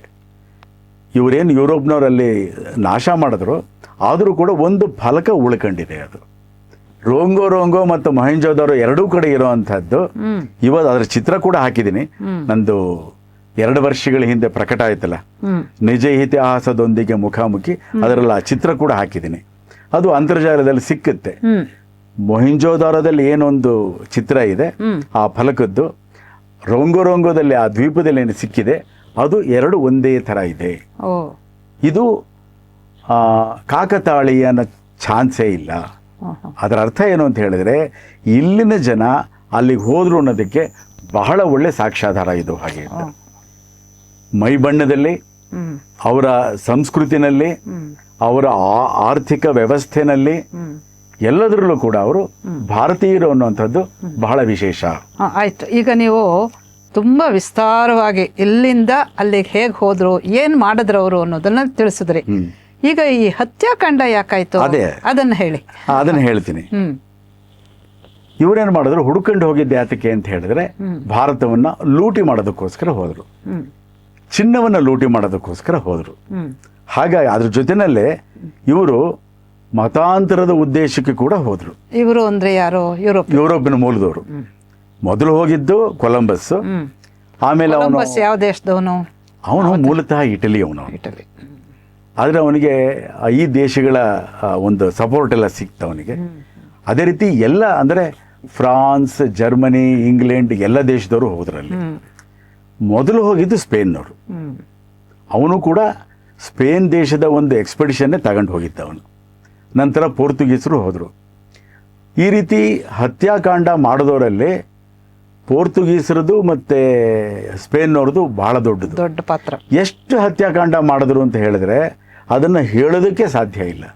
ಭಾರತದಲ್ಲೂ ಹೋದರು, ಅಲ್ಲಿರೋ ಜನಗಳನ್ನೆಲ್ಲ ಕೊಂದು ಹಾಕಿದ್ರು, ಮತ್ತು ಎಲ್ಲದನ್ನು ಕೂಡ ಸುಟ್ಟು ಹಾಕಿದ್ರು, ಎಲ್ಲದನ್ನು ಕೂಡ ಧ್ವಂಸ ಮಾಡಿದ್ರು. ಗೋವಾದಲ್ಲೆಲ್ಲ ನಡೆದಿದ್ದು ಅವರದಿಂದ ತಾನೆ. ಇನ್ನೂ ಜಾಸ್ತಿ ಎಲ್ಲ ಆಗಿರೋವಂಥದ್ದು. ಅಲ್ಲಿ ಇತ್ತೀಚಿನ ಅನೇಕ ಈ ಸಮಾಜ ವಿಜ್ಞಾನಿಗಳು ಅದನ್ನು ಕೂಡ ಹಾಕಿದ್ದಾರೆ. ಎಷ್ಟು ಜನ ಇದ್ದಿರಬಹುದು ಆಗ ಉತ್ತರ ಅಮೇರಿಕಾ, ದಕ್ಷಿಣ ಅಮೇರಿಕಾದಲ್ಲಿ ಎಷ್ಟು ಜನ ಇದ್ದಿರಬಹುದು, ಎಷ್ಟು ಜನರ ಹತ್ಯೆ ಆಗಿರಬಹುದು ಅಂತ ನಂಬೋದಕ್ಕೆ ಆಗಲ್ಲ. ನೋಡಿ, 15, 16, 17ನೇ ಶತಮಾನಗಳಲ್ಲಿ ಸುಮಾರು 9.5 ಕೋಟಿ ಜನರ ಹತ್ಯೆ ಆಗಿದೆ ಹಾಗೆ ಅಂತ. 9.5 ಲಕ್ಷ ಅಲ್ಲ, 9.5 ಕೋಟಿ. ಪ್ರತಿಯೊಂದು ಕಡೆನೂ ಕೂಡ ಎಲ್ಲರೂ ಮಾಡಿದ್ದು ಅದೇನೆ. ಸ್ಪೇನ್ನವ್ರು ಮಾಡಿದ್ದು ಅದೇನೆ, ಪೋರ್ಚುಗೀಸರು ಮಾಡಿದ್ದು ಅದೇನೆ, ಇಂಗ್ಲೆಂಡ್ನವ್ರು ಮಾಡಿದ್ದು ಅದೇನೆ, ರಷ್ಯನ್ಸ್ ಹೋಗ್ತಾರೆ ಅವ್ರು ಮಾಡಿದ್ದು ಅದೇನೆ, ಜರ್ಮನ್ಸ್ ಹೋಗ್ತಾರೆ ಅವ್ರು ಮಾಡಿದ್ದು ಅದೇನೆ. ಉದ್ದೇಶ ಏನು? ಅದೇ ಲೂಟಿ ಮಾಡೋದು, ಅಲ್ಲಿ ಇದ್ದವ್ರನ್ನ ಸಾಯಿಸೋದು ಅವರ ಸ್ವಭಾವ. ಇದನ್ನು ಓದಿದಾಗ ಅನಿಸುತ್ತೆ, ಹೀಗೆ ನಿರುದ್ದೇಶಪೂರ್ವಕವಾಗಿ ಮಾಡೋಕ್ಕೆ ಸಾಧ್ಯವೇ ಅಂತ. ನಮ್ಮಲ್ಲಿ ಕೂಡ ದಾಳಿಗಳಾದಾಗ ಯಾಕೆ ಹೀಗಾಯಿತು ಅಂತ ಪ್ರತಿಯೊಂದನ್ನು ಒಡೆದು ಹಾಕುವಂಥದ್ದು, ಪ್ರತಿಯೊಂದನ್ನು ಕೂಡ ಸುಡೋವಂಥದ್ದು, ಕೊಲ್ಲುವಂಥದ್ದು ಯಾಕೆ ಅಂತ, ಅದು ಅವರ ಸ್ವಭಾವ. ಅಂದ್ರೆ ಬರೀ ಲೂಟಿ ಮಾಡೋದಷ್ಟೇ ಅಲ್ಲ, ಲೂಟಿ ಮಾಡೋದು, ನಾಶ ಮಾಡೋದು, ಆರಾಧನಾ ಮಂದಿರಗಳನ್ನು ನಾಶ ಮಾಡೋದು ಅಷ್ಟೇ ಅಲ್ಲ, ಮನುಷ್ಯರನ್ನ ಸಮೂಲ ನಾಶ ಮಾಡುವಂಥದ್ದು. ಇದು ಒಂದು ರೀತಿ ಅವರ ಮಾನಸಿಕತೆಯನ್ನು ತೋರಿಸುತ್ತೆ. ನಮ್ಮ ಸ್ವಾಮಿಗಳೊಬ್ಬರು ಕತೆ ಹೇಳ್ತಾ ಇದ್ರು, ಚಿಕ್ಕದ್ನಲ್ಲಿ ನಾವೆಲ್ಲ ಇದ್ದಾಗ. ನದಿನಲ್ಲಿ ಒಂದು ಚೇಳು ಹೋಗ್ತಾ ಇತ್ತು. ಸಾಧುಗಳೊಬ್ಬರು ಏನು ಮಾಡಿದ್ರಂತೆ, ಅಯ್ಯೋ ಈ ಚೇಳು ಸತ್ತೋಗುತ್ತೆ ಅಂದ್ಬಿಟ್ಟು ಅದನ್ನು ತಂದು ನದಿ ದಡದಲ್ಲಿ ಬಿಟ್ರು ಅಂತ. ಅದೇ ಕುಟುತ್ತೆ ಅಂತದು. ಕೇಳಿದ್ರಂತಲ್ಲ, ಯಾರು ನಾನು ಉಳಿಸೋದಕ್ಕೋಸ್ಕರವಾಗಿ ನದಿ ದಡಕ್ಕೆ ತರ್ತಾ ಇದ್ದೀನಿ ಹಾಗೆ ಅಂತ. ಸ್ವಾಮಿ, ಉಳಿಸೋವಂಥದ್ದು ನಿಮ್ಮ ಧರ್ಮ, ಕುಟುಕುವಂಥದ್ದು ನಮ್ಮ ಧರ್ಮ ಹಾಗೆ ಅಂತ. ಇದು ಮಕ್ಕಳ ಕತೆ ಅಂತ ಹೇಳಿದ್ರು ಕೂಡ ನಮ್ಮ ಮೇಲಾಗಿರೋ ದಾಳಿಗಳಿಂದ ಮನುಷ್ಯ ಸ್ವಭಾವವನ್ನು ಹೇಳ್ತಾ ಇದೆ. ಉತ್ತರ ಅಮೇರಿಕಾ ದಕ್ಷಿಣ ಅಮೇರಿಕಾದಲ್ಲಾಗಿರೋ ದಾಳಿಗಳನ್ನು ನೋಡಿದಾಗ ಅನಿಸುತ್ತೆ ಇದು ಅವರ ಸ್ವಭಾವದಲ್ಲಿದೆ. ಮತ್ತು ಅವರ ಇಸ್ಲಾಂ ಮತ್ತು ಕ್ರಿಶ್ಚಿಯಾನಿಟಿಗಳಲ್ಲೇ ಅದಿದೆ ಹಾಗೆ ಅಂತ. ನಾವು ಇಸ್ಲಾಂ ಮತ್ತು ಕ್ರಿಶ್ಚಿಯಾನಿಟಿನಲ್ಲಿ ಹದೀಸನ್ನು, ಕುರಾನನ್ನು ಮತ್ತು ಬೈಬಲನ್ನು ಮತ್ತು ಇಸ್ಲಾಮಿಕ್ ಇನ್ವೇಷನ್ಸು ಮತ್ತು ಈ ಕ್ರಿಶ್ಚಿಯನ್ರ ಇನ್ವೇಷನ್ಸು ಇದರ ಇತಿಹಾಸ ಏನಿದೆ ಅವರೇ ಬರೆದಿಟ್ಟಿರೋವಂಥದ್ದು. ಅದನ್ನು ಓದ್ದಾಗ ಗೊತ್ತಾಗುತ್ತೆ ಅವ್ರು ಮಾಡಿದ್ದೇನು ಹಾಗೆ ಅಂತ. ಎಷ್ಟರ ಮಟ್ಟಿಗಿನ ಭಯಾನಕವಾದ ಒಂದು ಮತಾಂತರ ಅಂತ ಹೇಳಿದ್ರೆ ಸತ್ತವ್ರನ್ನ ಕೂಡ ಮತಾಂತರ ಮಾಡಿದ್ರು, ಬ್ಯಾಪ್ಟೈಸ್ ಅಂತ ಮಾಡಿದ್ರು. ಕೊಲ್ಲೋದು ಅವ್ರನ್ನ ಕೂಡ ಬ್ಯಾಪ್ಟೈಸ್ ಮಾಡಿದ್ವಿ ಹಾಗೆ ಅಂತ. ಇಡೀ ಊರಿಗೆ ಬೆಂಕಿ ಹಚ್ಚುವಂಥದ್ದು ಬ್ಯಾಪ್ಟೈಸ್ ಮಾಡಿದ್ವಿ, ಅವ್ರನ್ನ ನಾವು ಕ್ರಿಶ್ಚಿಯನ್ರನ್ನಾಗಿ ಮಾಡಿದ್ವಿ ಹಾಗೆ ಅಂತ. ಇದು ಬಹಳ ವಿಚಿತ್ರವಾಗಿ ಕಾಣುತ್ತೆ. ಮತ್ತು ಇದನ್ನು ಎಲ್ಲಿ ಎಷ್ಟು ದೊಡ್ಡದಿದೆ, ಉತ್ತರ ಅಮೇರಿಕಾ ಆಗಲಿ ದಕ್ಷಿಣ ಅಮೇರಿಕಾ ಆಗಲಿ, ನಾರ್ತ್ ಪೋಲಿಂದ ಸೌತ್ ಪೋಲ್ವರೆಗೆ ಅಷ್ಟು ಪೂರ್ತಿ ಮಾಡಿದ್ದಾರೆ ಅಂತ ಹೇಳಿದ್ರೆ ನಂಬೋದಕ್ಕೆ ಆಗೋದಿಲ್ಲ. ಅದಕ್ಕೆ ಹೇಳಿದ್ದು ಇದಕ್ಕೆ ಎಷ್ಟು ಉಲ್ಲೇಖಗಳನ್ನ ಕೊಟ್ಟಿರೋದು ಯಾತಕ್ಕೆ ಅಂದರೆ ಈ ಕಾರಣಕ್ಕೇನೆ. ಅದಕ್ಕೂ ಸಾಹಸ ಬೇಕು ಬಿಡಿ, ಇಲ್ಲ ಅಂತಲ್ಲ ಅಲ್ವೇ. ಮತ್ತೆ ಚಿನ್ನ ದೋಚುವಂಥದ್ದು ಅಂತ ಹೇಳಿದ್ರೆ ಚಿನ್ನ ತಂದು ಕೊಟ್ಟರೆ ಉಳಿದ ಚಿನ್ನ ಕೊಡಿ ಅಂತ ಸುಟ್ಟು ಹಾಕಿದ್ರು, ಚಿನ್ನ ಇಲ್ಲ ಅಂತ ಹೇಳಿದ್ರೆ ಅದಕ್ಕೂ ಸುಟ್ಟು ಹಾಕಿದ್ರು. ಮತ್ತೆ ಪ್ರಾಕೃತಿಕವಾಗಿ ಅದ್ಭುತವಾದ ಭೂಪ್ರದೇಶಗಳವು, ಉತ್ತರ ಅಮೇರಿಕಾ ಆಗಲಿ ದಕ್ಷಿಣ ಅಮೇರಿಕಾ ಆಗಲಿ ಅದ್ಭುತವಾದ ಭೂಪ್ರದೇಶಗಳು. ಕೆಲವು ಕಡೆ ಮುತ್ತು ರತ್ನಗಳು ಕೂಡ ಸಿಗ್ತಾ ಇದ್ವು. ಕೆಲವು ಪ್ರದೇಶದಲ್ಲಿ ಈ ಮೆಕ್ಸಿಕೋ ಮಧ್ಯ ಅಮೇರಿಕಾ ಇದೆಯಲ್ಲ ಅಲ್ಲಿ ಸಿಗ್ತಾ ಇತ್ತು. ಅಲ್ಲಿ ಆ ಮುತ್ತುಗಳನ್ನ ಹುಡುಕೋದಕ್ಕೆ ಹೋಗ್ತಾ ಇದ್ರಲ್ಲ, ಅದಕ್ಕೆ ಡೈವರ್ಸ್ ಅಂತ ಹೇಳ್ತಾರೆ. ಅವರನ್ನ ಹಿಂಸೆ ಕೊಟ್ಬಿಟ್ಟು ಕಳಿಸ್ತಾ ಇದ್ರು. ಅವರು ಕೆಳಗಡೆ ಹೋಗಿ ಉಸಿರು ಹಿಡಿದು ಇದನ್ನು ಬಲೆಗಳನ್ನೆಲ್ಲ ಹರಿದುಬಿಟ್ಟು ಆ ಮುತ್ತುಗಳನ್ನು ಸಂಗ್ರಹ ಮಾಡಿ ತರಬೇಕಾಗಿತ್ತು. ಅವ್ರನ್ನ ಉಪವಾಸ ಕೆಡವ್ತಾ ಇದ್ರು. ಅವರು ಆಹಾರ ಕೂಡ ಕೊಡ್ತಾ ಇರಲಿಲ್ಲ, ಹೊಡೆದು ಬಡಿದು ಮಾಡ್ತಾ ಇದ್ರು. ಮತ್ತು ಚಿನ್ನ ಯಾರು ತಂದು ಕೊಡ್ತಾರೆ ಆ ಕೊಟ್ಟವ್ರನ್ನ ಕೂಡ ನಾಶ ಮಾಡ್ತಾ ಇದ್ರು. ಈ ಥರದ ಅನೇಕ ಸಂಗತಿಗಳಿದೆ. ಈ ಹತ್ಯಾಕಾಂಡ ಕಷ್ಟವಾಗಿದೆ, ತುಂಬ ಕಷ್ಟ ಆಗುತ್ತೆ. ಎಷ್ಟೋ ಸರ್ತಿ ದುಃಖ ಆಗ್ಬಿಡುತ್ತೆ. ಇದನ್ನು ಏನು ಸಂಗ್ರಹ ಮಾಡುವಂಥದ್ದು, ಭಾಷಾಂತರ ಮಾಡುವಂಥದ್ದು, ಆ ವಿಷಯವನ್ನು ತಿಳಿಸುವಂಥದ್ದು ಬಹಳ ದುಃಖ ಆಗ್ಬಿಡುತ್ತೆ. ಮಾಲ ನನಗೆ ಇದರ ಒಂದು ಎಡಿಟ್ ಮಾಡಬೇಕಾದ್ರೆ, ಟ್ರಾನ್ಸ್ಲೇಷನ್ ಮಾಡಬೇಕಾದ್ರೆ ಎಲ್ಲ ಸಹಾಯ ಮಾಡಬೇಕಾದ್ರೆ ಕೆಲವು ಸರ್ತಿ ನಿಲ್ಲಿಸ್ಬಿಡ್ತಾ ಇದ್ವಿ. ಎಷ್ಟು ಯಾವ ತಪ್ಪಿಗೆ ಯಾರ ಶಿಕ್ಷೆ ಇದ್ದ, ಅವ್ರೇನು ತಪ್ಪು ಮಾಡಿದ್ರು ಅವರು ಹಾಗೆ ಅಂತ. ಅದಕ್ಕೆ ಹೇಳಿದ್ದು ನಮಗೆ ಸ್ವಯಂಬೋಧೆ, ಆತ್ಮಬೋಧೆ ಇರಬೇಕು, ಶತ್ರುಬೋಧೆ ಇರಬೇಕು ಅಂತ. ಅವರಿಗೆ ಶಸ್ತ್ರಾಸ್ತ್ರಗಳ ಆಧುನಿಕೀಕರಣ ಇರಲಿಲ್ಲ. ಬಹಳ ದೊಡ್ಡ ವೀರರು ಶೂರರೆಲ್ಲ ಇದ್ದರು. ಎಂಥ ವೀರರಿದ್ದರು ಅಂದರೆ ಆಶ್ಚರ್ಯ ಪಡೋ ಥರ. ಅಜಟೆಕ್ದೇ ಒಂದು ಉದಾಹರಣೆ ಬರುತ್ತೆ. ಸ್ಪೇನ್ನವ್ರು ಹೋಗ್ತಾರೆ, ಏನೊಂದು ಇಂಡಿಸ್ಕ್ರಿಮಿನೇಟ್ ಕಿಲ್ಲಿಂಗ್ ಅಂತ ಹೇಳ್ತಾರೆ, ಆ ಥರದ್ದನ್ನು ಮಾಡ್ತಾ ಇರ್ತಾರೆ. ಒಬ್ಬ ವೀರ ಸಿಗ್ತಾನೆ, ಗಂಟೆಗಟ್ಟಲೆ ಹೋರಾಟ ಮಾಡ್ತಾನೆ. ಇವರೆಲ್ಲ ಕುದುರೆ ಮೇಲೆ ಇರ್ತಾರೆ, ಅವನು ಕೆಳಗಡೆ ಇರ್ತಾನೆ. ಅಷ್ಟು ಅದ್ಭುತವಾಗಿ ಹೋರಾಟ ಮಾಡ್ತಾನೆ. ಎಲ್ಲ ಗೊತ್ತಿರುತ್ತೆ ಅವ್ರಿಗೆ. ಎಂಥ ಅಪೂರ್ವವಾದ ಸಂಸ್ಕೃತಿ ಹಾಗೆ ಅಂತ ಹೇಳಿದ್ರೆ ಒಂದು ಉದಾಹರಣೆ ಬರುತ್ತೆ. ಯುದ್ಧಗಳು ಹೇಗಾಗ್ತಾ ಇತ್ತಲ್ಲಿ ಅಂತ. ಅವರು ಯುದ್ಧ ಮಾಡ್ತಾ ಇದ್ರು, ಒಂದು ಎರಡಲ್ಲ, ನೂರಾರು ರೀತಿಯ ಜನಾಂಗಗಳು, ಅಂದ್ರೆ ಪರಸ್ಪರ ಅಲ್ಲಿ ಯುದ್ಧಗಳು. ಭಾರತದಲ್ಲಿ ಆಗೋ ಥರ ಅಲ್ಲಿ ಯುದ್ಧ ಆಗುತ್ತೆ. ಎಷ್ಟು ಸಾಂಸ್ಕೃತಿಕವಾದ ಒಂದು ವ್ಯತ್ಯಾಸ ಇರುತ್ತೆ ಅಂತ ಹೇಳಿದ್ರೆ ಏನೋ ಒಂದು ನಿಯಮ ನಿಯತ್ತು ಆ ಥರದ್ದೇನೆ. ಬಂದರೆ ಅವ್ರು ಕಳಿಸೋರಂತ ನಾವು ಯುದ್ಧಕ್ಕೆ ಬಂದಿದ್ದೀವಿ ಹಾಗೆ ಅಂತ. ಇವರು ನಮ್ಮ ಮೇಲೆ ಯುದ್ಧಕ್ಕೆ ಬಂದಿದ್ದಾರೆ ಅಂತ ಅನ್ನೋದನ್ನು ನೋಡಿ ಅವರಿಗೆ ಆಹಾರವನ್ನು ಕಳಿಸಿ, ನೀರು ಕಳಿಸಿ, ಕೆಲವು ಸರಿ ಇಲ್ಲದೆ ಇದ್ದರೆ ಶಸ್ತ್ರಾಸ್ತ್ರಗಳನ್ನ ಕಳಿಸಿ ಆಮೇಲೆ ಯುದ್ಧಕ್ಕೆ ಅಣಿಯಾಗ್ತಾ ಇದ್ರು ಹಾಗೆ ಅಂತ. ಇದನ್ನು ಓದಿದಾಗ ನೋಡಿದಾಗ ಅನಿಸುತ್ತಲ್ವಾ ನಮ್ಮಲ್ಲೂ ಇದೇ ರೀತಿ ಮಾಡ್ತಾ ಇದ್ರು ಅಂತ. ಒಬ್ಬ ಭಾರತದಲ್ಲಿ ನಮ್ಮ ಪರಂಪರೆಯಲ್ಲಿ ಹೇಗೆ ಅಂದರೆ ಒಬ್ಬ ನಿಶಸ್ತ್ರ ಆಗಿದ್ದಾನೆ ಅಂದ್ರೆ ಅವನಿಗೆ ಒಂದು ಕತ್ತಿಯನ್ನು ಕೊಟ್ಟು ಯುದ್ಧ ಓಡೋಗ್ತಾ ಇದ್ದಾನೆ ಅಂತ ಹೇಳಿದ್ರೆ ಅವನು ಬೆನ್ನ ಕಡೆಯಿಂದ ನೀವು ಹೊಡಿಬಾರ್ದು. ಹೆಣ್ಣು ಮಕ್ಕಳ ಮೇಲೆ, ವೃದ್ಧರ ಮೇಲೆ, ಮಕ್ಕಳ ಮೇಲೆ ನೀವು ದಾಳಿ ಮಾಡಬಾರ್ದು. ಈ ಥರದ್ದೇ ಅಲ್ಲಿ ಕೂಡ ಇದ್ದಿದ್ದು ಹಾಗೆ ಅಂತ. ಅಂದ್ರೆ ಉಳಿದವ್ರು ಮಾಡಿದ್ದೆ ಅದನ್ನ. ಹೌದು, ಅಲ್ಲಿ ಸಣ್ಣ ಇದನ್ನ ಜ್ಞಾಪಿಸ್ಕೋಬಹುದು. ಇಲ್ಲಿ ಈಗ ಔರಂಗಜೇಬನ ಕಾಲದಲ್ಲಿ ಗುರು ಗೋವಿಂದ್ ಸಿಂಗ್ ಮಕ್ಕಳನ್ನು ಇಬ್ಬರು ಸಿಕ್ಕಿದ್ರಲ್ಲ, ಅವರನ್ನು ಹೇಗೆ ಟ್ರೀಟ್ ಮಾಡಿದ್ರು ಅವರು. ಅದೇ ಇಲ್ಲಿ ಟಿಪ್ಪು ಸುಲ್ತಾನ್ ಮಕ್ಕಳನ್ನು ಒತ್ತ ಇಟ್ನಲ್ಲ, ಅವರನ್ನು ಹೇಗೆ ಅಲ್ಲಿ ಫಡಕೆ ಅನ್ನೋರು ಅವರನ್ನು ಕ್ಯಾಂಪಿಗೆ ಕರ್ಕೊಂಬಂದಾಗ ಕಾರ್ನ್ವಾಲಿಸು ಅವರು ಏನು ಬೇಕು ನಿಮಗೆ ಅಂತ ಕೇಳ್ತಾರೆ. ತುಂಬ ಸೋತೋಗಿರ್ತಾರೆ ಹುಡುಗರು. ಅವರು ಫಡಕೆಗೆ ಅವ್ರು ಹೇಳ್ತಾರೆ, ನಮ್ಗೆ ತುಂಬ ಹೊಟ್ಟೆ ಹಸಿತಾ ಇದೆ, ನಮ್ಗೆ ಊಟ ಬೇಕು ಅಂತಾರೆ. ಅವ್ರು ತಕ್ಷಣ ಅಡುಗೆ ಮನೆ ಕ್ಯಾಂಪಲ್ಲಿ ಅಲ್ಲಿ ಕರ್ಕೊಂಡು ಹೋಗಿ ಮಕ್ಕಳಿಗೆ ಹೊಟ್ಟೆ ತುಂಬ ಹಾಕ್ಬಿಟ್ಟು ಆಮೇಲೆ ಕರ್ಕೊಂಬನ್ನಿ ಅಂತ ಹೇಳ್ತಾರೆ. ಇಷ್ಟೇ ವ್ಯತ್ಯಾಸ. ಅವ್ರೇನು ಮಾಡಿದ್ರು, ಸುತ್ತ ಗೋಡೆ ಕಟ್ಟಿ ಉಸಿರು ಕಟ್ಟಿಸಿ ಸಾಯಿಸಿದ್ರು ಚಿಕ್ಕ ಮಕ್ಕಳನ್ನ. ಹೌದು, 12-10 ವರ್ಷದವ್ರನ್ನ. ಇವ್ರಿಗೆ ಊಟ ಈ ಥರದನ್ನೇ ಅಲ್ಲಿ ಮಾಡಿದ್ರು ಅವರು. ಯುರೋಪ್ ಮೂಲದವರು ಉತ್ತರ ಅಮೆರಿಕ, ದಕ್ಷಿಣ ಅಮೆರಿಕಾದಲ್ಲಿ ಮಾಡಿದ್ದೆ ಹಾಗೆ. ವ್ಯತ್ಯಾಸ ಅಷ್ಟೇ. ಕೆಲವೆಲ್ಲ ಆಶ್ಚರ್ಯ ಆಗುತ್ತೆ. ಇವರೇನು ದಾಳಿಕೋರರು ಹೋಗ್ತಾರೆ, ಹೋದಾಗ ನಾಯಿಗಳಿರಲಿಲ್ಲ ಅಲ್ಲಿ. ಇಲ್ಲಿ ಉತ್ತರ ಅಮೆರಿಕ, ದಕ್ಷಿಣ ಅಮೆರಿಕಾದಲ್ಲಿ. ಹೌದಾ? ಇಲ್ಲಿ ಭಯಾನಕವಾದ ಕ್ರೂರ ನಾಯಿಗಳನ್ನು ಸಾಕಿದ್ರು. ಹಾಂ. ಯುರೋಪ್ನವ್ರು ಹೇಗೆ ಅಂತ ಹೇಳಿದ್ರೆ, ಆವಾಗ ಶಸ್ತ್ರಾಸ್ತ್ರಗಳು ಬಂದಿತ್ತು, ಬಂದೂಕು ಬಂದಿತ್ತು, ಈ ಸಿಡಿಮದ್ದಿಗಳೆಲ್ಲ ಬಂದಿತ್ತು. ಅಲ್ಲಿ ಅವು ಇರಲಿಲ್ಲ. ಅಲ್ಲವರು ಕತ್ತಿ ಗಿತ್ತಿ ಈ ಥರದ್ದು ಮಾತ್ರ, ಬಿಲ್ಲು ಬಾಣ ಎಲ್ಲ ಇತ್ತು, ಮರದ ಬಿಲ್ಲುಗಳು ಆ ಥರದ್ದೆಲ್ಲ ಇತ್ತು. ಹಾಗಾಗಿ ಸುಲಭವಾಗಿ ಇವರು ಅವ್ರನ್ನ ಕೊಲ್ಲೋದಕ್ಕೆ, ನಿರ್ನಾಮ ಮಾಡೋದಕ್ಕೆ ಸಾಧ್ಯ ಆಗ್ತಾ ಇತ್ತು.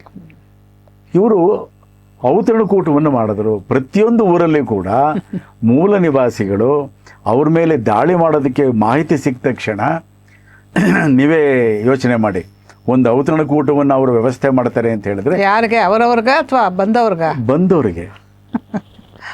ಅವ್ರು ಮಾಡಿದ್ದೇನು ಗೊತ್ತಿಲ್ಲ ಪಾಪ ಅವ್ರಿಗೆ. ಅವ್ರು ಮಾಡಿದ್ದೆಲ್ಲ ಅಷ್ಟೇ, ಎಲ್ಲರನ್ನು ಕೂಡ ಸಾಯಿಸೋವಂಥದ್ದು, ಕೊಲ್ಲುವಂಥದ್ದು, ಕಲ್ಪನೆಗೆ ಅತೀತ, ಪೂರ್ತಿ ನಾಶ ಮಾಡುವಂಥದ್ದು, ಬೆಂಕಿ ಹಚ್ಚುವಂಥದ್ದು. ಸರಿ. ಈ ಥರದ ತುಂಬ ಉದಾಹರಣೆಗಳು ಬರುತ್ತೆ. ಇಲ್ಲಿ ಇನ್ನೂ ಒಂದನ್ನು ಹೇಳಬಹುದು.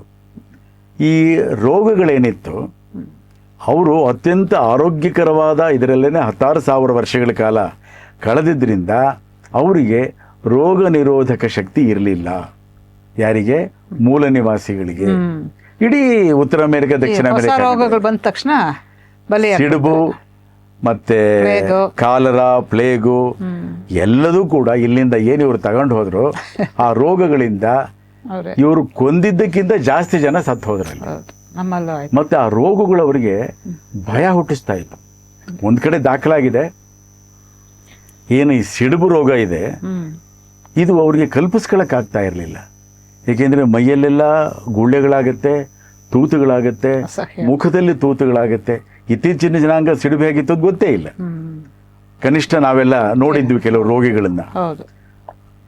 ಉತ್ತರ ಅಮೆರಿಕ, ದಕ್ಷಿಣ ಅಮೆರಿಕಾದಲ್ಲಿ ಏನು ಜನ ಇದ್ರು, ಆ ಒಂದು ಇದಕ್ಕೆ ಗಾಬರಿ ಆಗ್ಬಿಟ್ರು ಅವರು.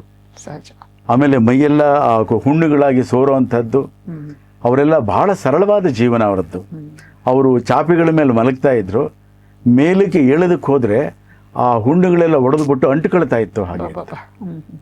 ಮತ್ತೆ ಅವರಿಗೆ ಆಹಾರ ಮಾಡೋದಕ್ಕೆ ಅಲ್ಲಿ ಪದ್ಧತಿ ಹೇಗೆ ಅಂದರೆ, ಹೆಣ್ಮಕ್ಳು ಇವರೆಲ್ಲ ಕೃಷಿ ಮಾಡ್ತಾ ಇದ್ರು ಗಂಡಸರು, ಹೆಣ್ಣು ಮಕ್ಕಳು ಮನೆ ನೋಡ್ಕೊಳ್ಳೋವಂಥದ್ದು, ಅಡುಗೆ ಮಾಡುವಂಥದ್ದು. ಹೆಣ್ಣು ಮಕ್ಕಳು ಸತ್ತು ಹೋದಾಗ ಅಲ್ಲಿ ಅಂದರೆ ಇವರು ಸಾಯಿಸ್ಲಿ ಅಥವಾ ಈ ಸಿಡುಬು, ಪ್ಲೇಗ್ ಥರ ರೋಗಗಳಿರಲಿ, ಉಪವಾಸದಿಂದ ಉಳಿದವರೆಲ್ಲ ಸತ್ತು ಹೋದ್ರು ಹಾಗೆ ಅಂತ. ಮತ್ತು ಅವರು ಬಿಲ್ಲು ಬಾಣ ಹಿಡ್ಕೊಂಡೆಲ್ಲ ಮಾಡಿದ್ದಾರೆ, ಪ್ರಯತ್ನ ಎಲ್ಲ ಪಟ್ಟಿದ್ದಾರೆ. ಆದರೆ ಈ ರಾಕ್ಷಸರ ಮುಂದೆ ಅವರು ನಿಲ್ಲೋದಕ್ಕೆ ಸಾಧ್ಯನೇ ಆಗಲಿಲ್ಲ. ಈ ರೋಗಗಳು ಕೂಡ ಹಾಗೇನೆ ಎಷ್ಟು ವೇಗವಾಗಿ ಹರಡ್ತಾ ಇದ್ವು ಅಂತ ಹೇಳಿದ್ರೆ, ಆ ರೋಗಗಳು ಇವರು ಹೋಗೋ ದಾಳಿಯಿಂದ ಮುಂಚೆ ಸಾಂಕ್ರಾಮಿಕನೇ. ಒಬ್ಬರಿಗೆ ಬಂದ್ರೆ ಊರಿಗೆಲ್ಲ ಬಂದ್ಬಿಡುತ್ತೆ. ಇವತ್ತು ಇವರೆಷ್ಟು ಚೆನ್ನಾಗಿ ಮಾಡ್ಕೊಂಡಿದ್ದಾರೆ ಯುರೋಪ್ನ ಅಂತ ಹೇಳಿದ್ರೆ, ಯುರೋಪ್ ಆ ಥರ ಇತ್ತು ಅಂತ ಹೇಳಿದ್ರೆ ಅವರೇ ಬರೆದಿಟ್ಟರು ನೂರಾರು ಪುಸ್ತಕಗಳು, ದಾಖಲೆಗಳಿದೆ, ನಂಬೋದಕ್ಕೆ ಆಗಲ್ಲ. ಹೌದಾ, ಇಷ್ಟು ಕೊಳಕಾಗಿತ್ತ? ಅಂದ್ರೆ ನೀವು ಹೇಳ್ತಾ ಇರೋದು, ಅವರ ಆಧುನಿಕ ಶಸ್ತ್ರಾಸ್ತ್ರಗಳಿಂದ ಯಾವ ರೀತಿ ಹತ್ಯೆ ಮಾಡಿದ್ರು, ಅಷ್ಟೇ ಪ್ರಮಾಣದ ಹತ್ಯೆಯನ್ನ ಇವರ ರೋಗಗಳಿಂದಾನು ಮಾಡಿಸೋದು. ರೋಗಗಳಿಂದಲೂ ಆಯ್ತು ಪರೋಕ್ಷವಾಗಿ. ಇದು ನಿಜವಾದ ಹತ್ಯಾಕಾಂಡ. ಅದು ಮತ್ತೆ ಯುರೋಪ್ ಎಂದು ಹೇಳೋದು ಕೂಡ ಬಹಳ ಸಂಕೋಚ ಆಗುತ್ತೆ. ಅತ್ಯಂತ ಅನಾರೋಗ್ಯಕರವಾದ ಸಮಾಜ ಅಲ್ಲಿ. ಹಾಗಾಗಿ ಯಾವುದನ್ನ ನಾವು ಲೈಂಗಿಕ ರೋಗಗಳು, ಗುಹ್ಯ ರೋಗಗಳು ಅಂತ ಹೇಳ್ತೀವೋ, ಈ ರೋಗಗಳನ್ನು ಕೂಡ ಅಲ್ಲಿ ಹರಡಿದ್ರು ಅವರು. ಆ ರೋಗಗಳು ಕೂಡ ಅಲ್ಲಿ ಇರಲಿಲ್ಲ. ಎಲ್ಲದನ್ನು ತಮ್ಮಲ್ಲಿ ಏನೇನಿತ್ತೋ ಎಲ್ಲ ಕೊಟ್ಟರು, ಎಲ್ಲದನ್ನು ಕೂಡ ಇದು ಮಾಡಿದ್ರು. ಆ ರೋಗಗಳಿಂದ ಕೂಡ ಪಾಪ ಅವರು ಸತ್ತು ಹೋದ್ರು. ಈಗ ತುಂಬ ಕೇಳೋದಕ್ಕೆ ಕಷ್ಟ ಆಗುತ್ತೆ ಇದೆಲ್ಲ. ನೀವು ತುಂಬ ವಿವರವಾಗಿ ಬರೆದಿದ್ದೀರಿ ಅಂತ ಕಾಣುತ್ತೆ. ಓದೋವ್ರಿಗೂ ಸಂಕಟ ಆಗ್ಬೋದು, ಆದರೆ ಓದಲಿ, ಇಂಥದ್ದೆಲ್ಲ ಇತಿಹಾಸದಲ್ಲಿ ನಡೆದಿದೆ ಅನ್ನೋದು. ಆದರೆ ನೀವು ಇಲ್ಲಿ ಬರೆದಿದ್ದೀರಲ್ಲ, ಮತ್ತೆಲ್ಲೂ ಆಗದಿರಲಿ ಅಂತ, ಇದು ಕಳೆದು ಹೋಗಿದ್ದು. ಇದಾದ್ಮೇಲೆ ಎಷ್ಟೊಂದು ಆಯ್ತಲ್ವೇ? ಹೌದು, ಈಗಲೂ ಆಗ್ತಾ ಇದೆ. ಮತ್ತೆ ಯಾತಕ್ಕೆ ಮತ್ತೆಲ್ಲೋ ಆಗದಿರಲಿ ಅಂತ ಆಶಾಭಾವನೆ ನಿಮಗೆ? ಏನಂತ ಹೇಳಿದ್ರೆ, ಅದನ್ನ ಪ್ರಾರಂಭದಲ್ಲೇ ನಾನು ಯಾಕೆ ಹೇಳಿದೆ ಅಂತಂದ್ರೆ, ಈ ಹತ್ಯಾಕಾಂಡಗಳಾಗತ್ತೆ ನಿಜ, ಯಾಕಾಗತ್ತೆ ಅನ್ನೋದನ್ನು ಕೂಡ ತಿಳ್ಕೋಬೇಕು. ಆಗದಲೇ ಇರೋ ಥರ ಏನು ಮಾಡಬೇಕು ಹಾಗೆ ಅಂತ. ಶತ್ರುಬೋಧೆ ಮಾಡ್ಕೋಬೇಕು ಅಂತ. ಈ ಎಲ್ಲದಕ್ಕೂ ಕೂಡ ಉತ್ತರ ಇರೋವಂಥದ್ದು ಅಂತ ಹೇಳಿದ್ರೆ ನಮ್ಮ ಸನಾತನ ಧರ್ಮದಲ್ಲಿ ಇದೆ ಹಾಗೆ ಅಂತ, ನಮ್ಮ ಚಿಂತನೆಯಲ್ಲಿ ಇದೆ ಹಾಗೆ ಅಂತ. ಇವತ್ತು ಹೇಳಿದ್ರೆ ಬಹಳ ಜನ ಬಿದ್ದು ಹೋಗ್ಬೋದು ಎಲ್ಲಾದರೂ ಉಂಟಾ ಅಂತ. ಆದರೆ ನಮ್ಮ ಧರ್ಮದ ಮೂಲ ಪರಿಕಲ್ಪನೆಗಳಲ್ಲಿ ಇರೋವಂಥದ್ದು ಎಲ್ಲದಕ್ಕೂ ಕೂಡ ಉತ್ತರ ಕೊಡುವಂಥದ್ದು ಹಾಗೆ ಅಂತ. ಏನಂತ ಹೇಳಿದ್ರೆ ಅಬ್ರಹಾಮಿಕ್ ರಿಲಿಜನ್ಗಳ ಇಸ್ಲಾಂ ಆಗಲಿ ಕ್ರಿಶ್ಚಿಯಾನಿಟಿ ಆಗಲಿ ಅವರ ಗಾಡ್ ಮತ್ತು ಅಲ್ಲ ಹೇಗೆ ಅಂತಂದರೆ ಎಲ್ಲದನ್ನು ನಾಶ ಮಾಡೋ ಹಾಗೆ ಅಂತ. ದೇವರು ಅಂತ ಅನ್ನೋ ಒಂದು ಪದ ಬಳಸೋದು ಕಷ್ಟ ಆಗುತ್ತೆ.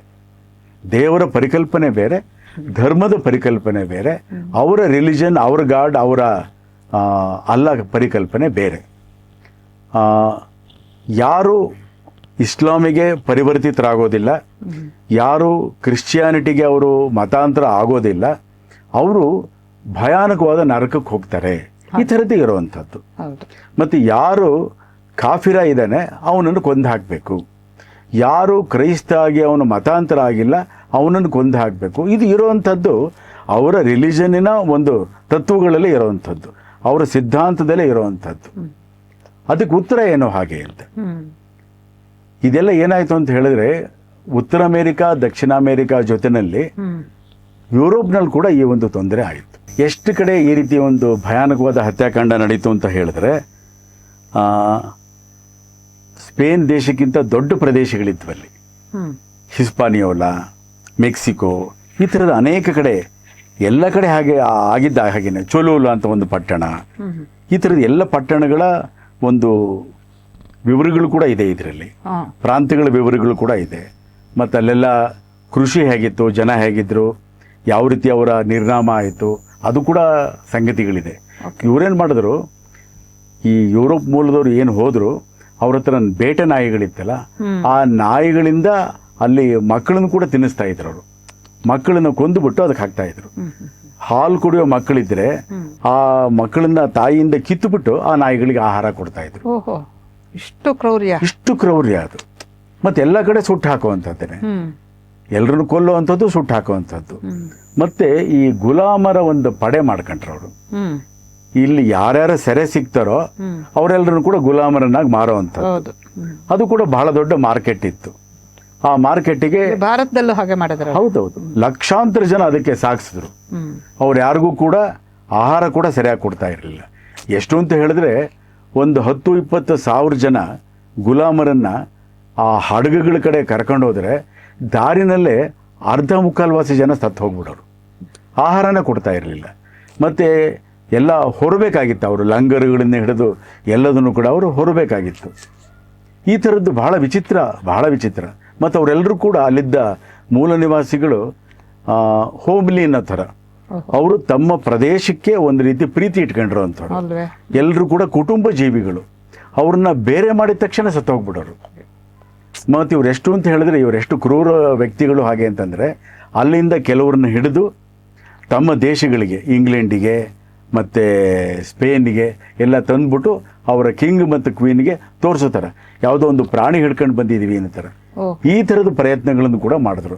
ಆದರೆ ಹಡಗುಗಳಲ್ಲಿ ಬರ್ತಾ ಅವರೆಲ್ಲರೂ ಸತ್ತೇ ಹೋದರು. ಈ ಥರದ ಅನೇಕ ಸಂಗತಿಗಳನ್ನ ಇಲ್ಲಿ ದಾಖಲೆ ಮಾಡಿರೋಂಥದ್ದಿದೆ. ಆಮೇಲೆ ಅಂದ್ರೆ ಅವರು ಮಾಡಿರೋ ದಾಖಲೆಗಳಿಂದಾನೇ ನೀವು ಹೇಳಿದ್ದೀರಾ. ಹೌದು, ಯಾವುದು ಕಪೋಲ ಕಲ್ಪಿತಗಳಲ್ಲ, ಯಾವ ಒಂದು ಅಕ್ಷರ ಇಲ್ಲ, ಒಂದು ಸಾಲು ಕೂಡ ಇಲ್ಲ, ಎಲ್ಲದೂ ಕೂಡ ದಾಖಲೆಗಳ. ಅಂದ್ರೆ ನೀವು ಹೇಳ್ತಾ ಇರೋದು ಕೇಳಿದ್ರೆ ಈ ಹತ್ಯಾಕಾಂಡದ ಹಿನ್ನೆಲೆಯಲ್ಲಿ ಮನುಷ್ಯನ ಪಾಶವಿ ಕ್ರೌರ್ಯ ಹೌದು ಇಷ್ಟು ಅಗಾಧವಾಗಿದೆ ಅನ್ನೋದು ಗೊತ್ತಾಗ್ತಾ ಇರುತ್ತೆ. ಹೌದು. ಮತ್ತೆ ನರಭಕ್ಷಣೆ ವಿಷಯಕ್ಕೆ ಮತ್ತೆ ಹೇಳೋದಾದ್ರೆ ಅವರಲ್ಲಿ ಎಲ್ಲೂ ಕೂಡ ನರಭಕ್ಷಣೆ ಇರಲಿಲ್ಲ. ಅಂದ್ರೆ ಉತ್ತರ ಅಮೇರಿಕಾ ದಕ್ಷಿಣ ಅಮೇರಿಕಾದ ಮೂಲ ನಿವಾಸಿಗಳು ಯಾರಿದ್ರು, ಅನೇಕ ಜನಾಂಗಗಳೇನಿತ್ತು, ಅದನ್ನ ಜನರಲೈಸ್ ಮಾಡಿ ಹೇಳಿರುವಂತಹದ್ದು ಮೂಲ ನಿವಾಸಿ ಅಂತ. ಯಾರೂ ಕೂಡ ನರಭಕ್ಷಣೆ ಇರಲಿಲ್ಲ, ನರಭಕ್ಷಕರಾಗಿರ್ಲಿಲ್ಲ. ಅಂತ ಹೇಳೋರು ಯಾರು ಇವರು ಅದನ್ನ ಆ ರೀತಿ ಮಾಡಿದ್ದಾರೆ ಅಂತ. ಕಳೆದ 100-200 ವರ್ಷಗಳಲ್ಲಿ ವಿಶೇಷವಾಗಿ ಚಲನಚಿತ್ರಗಳಲ್ಲಿ, ಕಾರ್ಟೂನುಗಳಲ್ಲಿ, ಕಥೆಗಳಲ್ಲಿ ಆ ರೀತಿ ಹರಡಿದ್ದಾರೆ ಅಂತ. ಹಾಗಾಗಿ ನಮ್ಮಲ್ಲಿ ಯಾರನ್ನೇ ಕೇಳಿದ್ರು ಕೂಡ ನರಭಕ್ಷಣೆ ಅಂದ ತಕ್ಷಣ ಆಫ್ರಿಕಾ, ಅಮೆರಿಕ ಅಂತ ಹೇಳ್ತಾರೆ. ಮೂಲ ನಿವಾಸಿಗಳು ಅಂತ ಯಾರಲ್ಲಿಯೂ ಇರಲಿಲ್ಲ ಅಂತ, ಒಂದೂ ಕೂಡ ಉದಾಹರಣೆ ಆಗಿರಲಿಲ್ಲ ಅಂತ. ಯಾವ ರೀತಿ ವಲಸೆ ಆಯಿತು, ಯಾವ ರೀತಿ ಹತ್ಯಾಕಾಂಡ ಆಯಿತು, ಮತ್ತು ಈ ಹತ್ಯಾಕಾಂಡ ಆಗಬಾರ್ದು ಅಂತ ಹೇಳಿದ್ರೆ ಅದಕ್ಕೆ ಏನು ಮಾಡಬೇಕು, ಅಲ್ಲ ಅದರ ಎಲ್ಲದನ್ನು ಕೂಡ ಅಧ್ಯಾಯಗಳನ್ನು ಮಾಡಿ. ತುಂಬ ವಿಸ್ತಾರವಾಗಿ ಇದರ ಹಿನ್ನೆಲೆಯನ್ನು ಕೊಟ್ಟಿದ್ದೀರಾ. ನಿಜವಾಗ್ಲೂ ನಿಮಗೆ ಧನ್ಯವಾದಗಳು. ನಮಸ್ತೆ. ಎಲ್ಲ ವೀಕ್ಷಕ ಬಂಧುಗಳಿಗೆ ನಮಸ್ತೆ.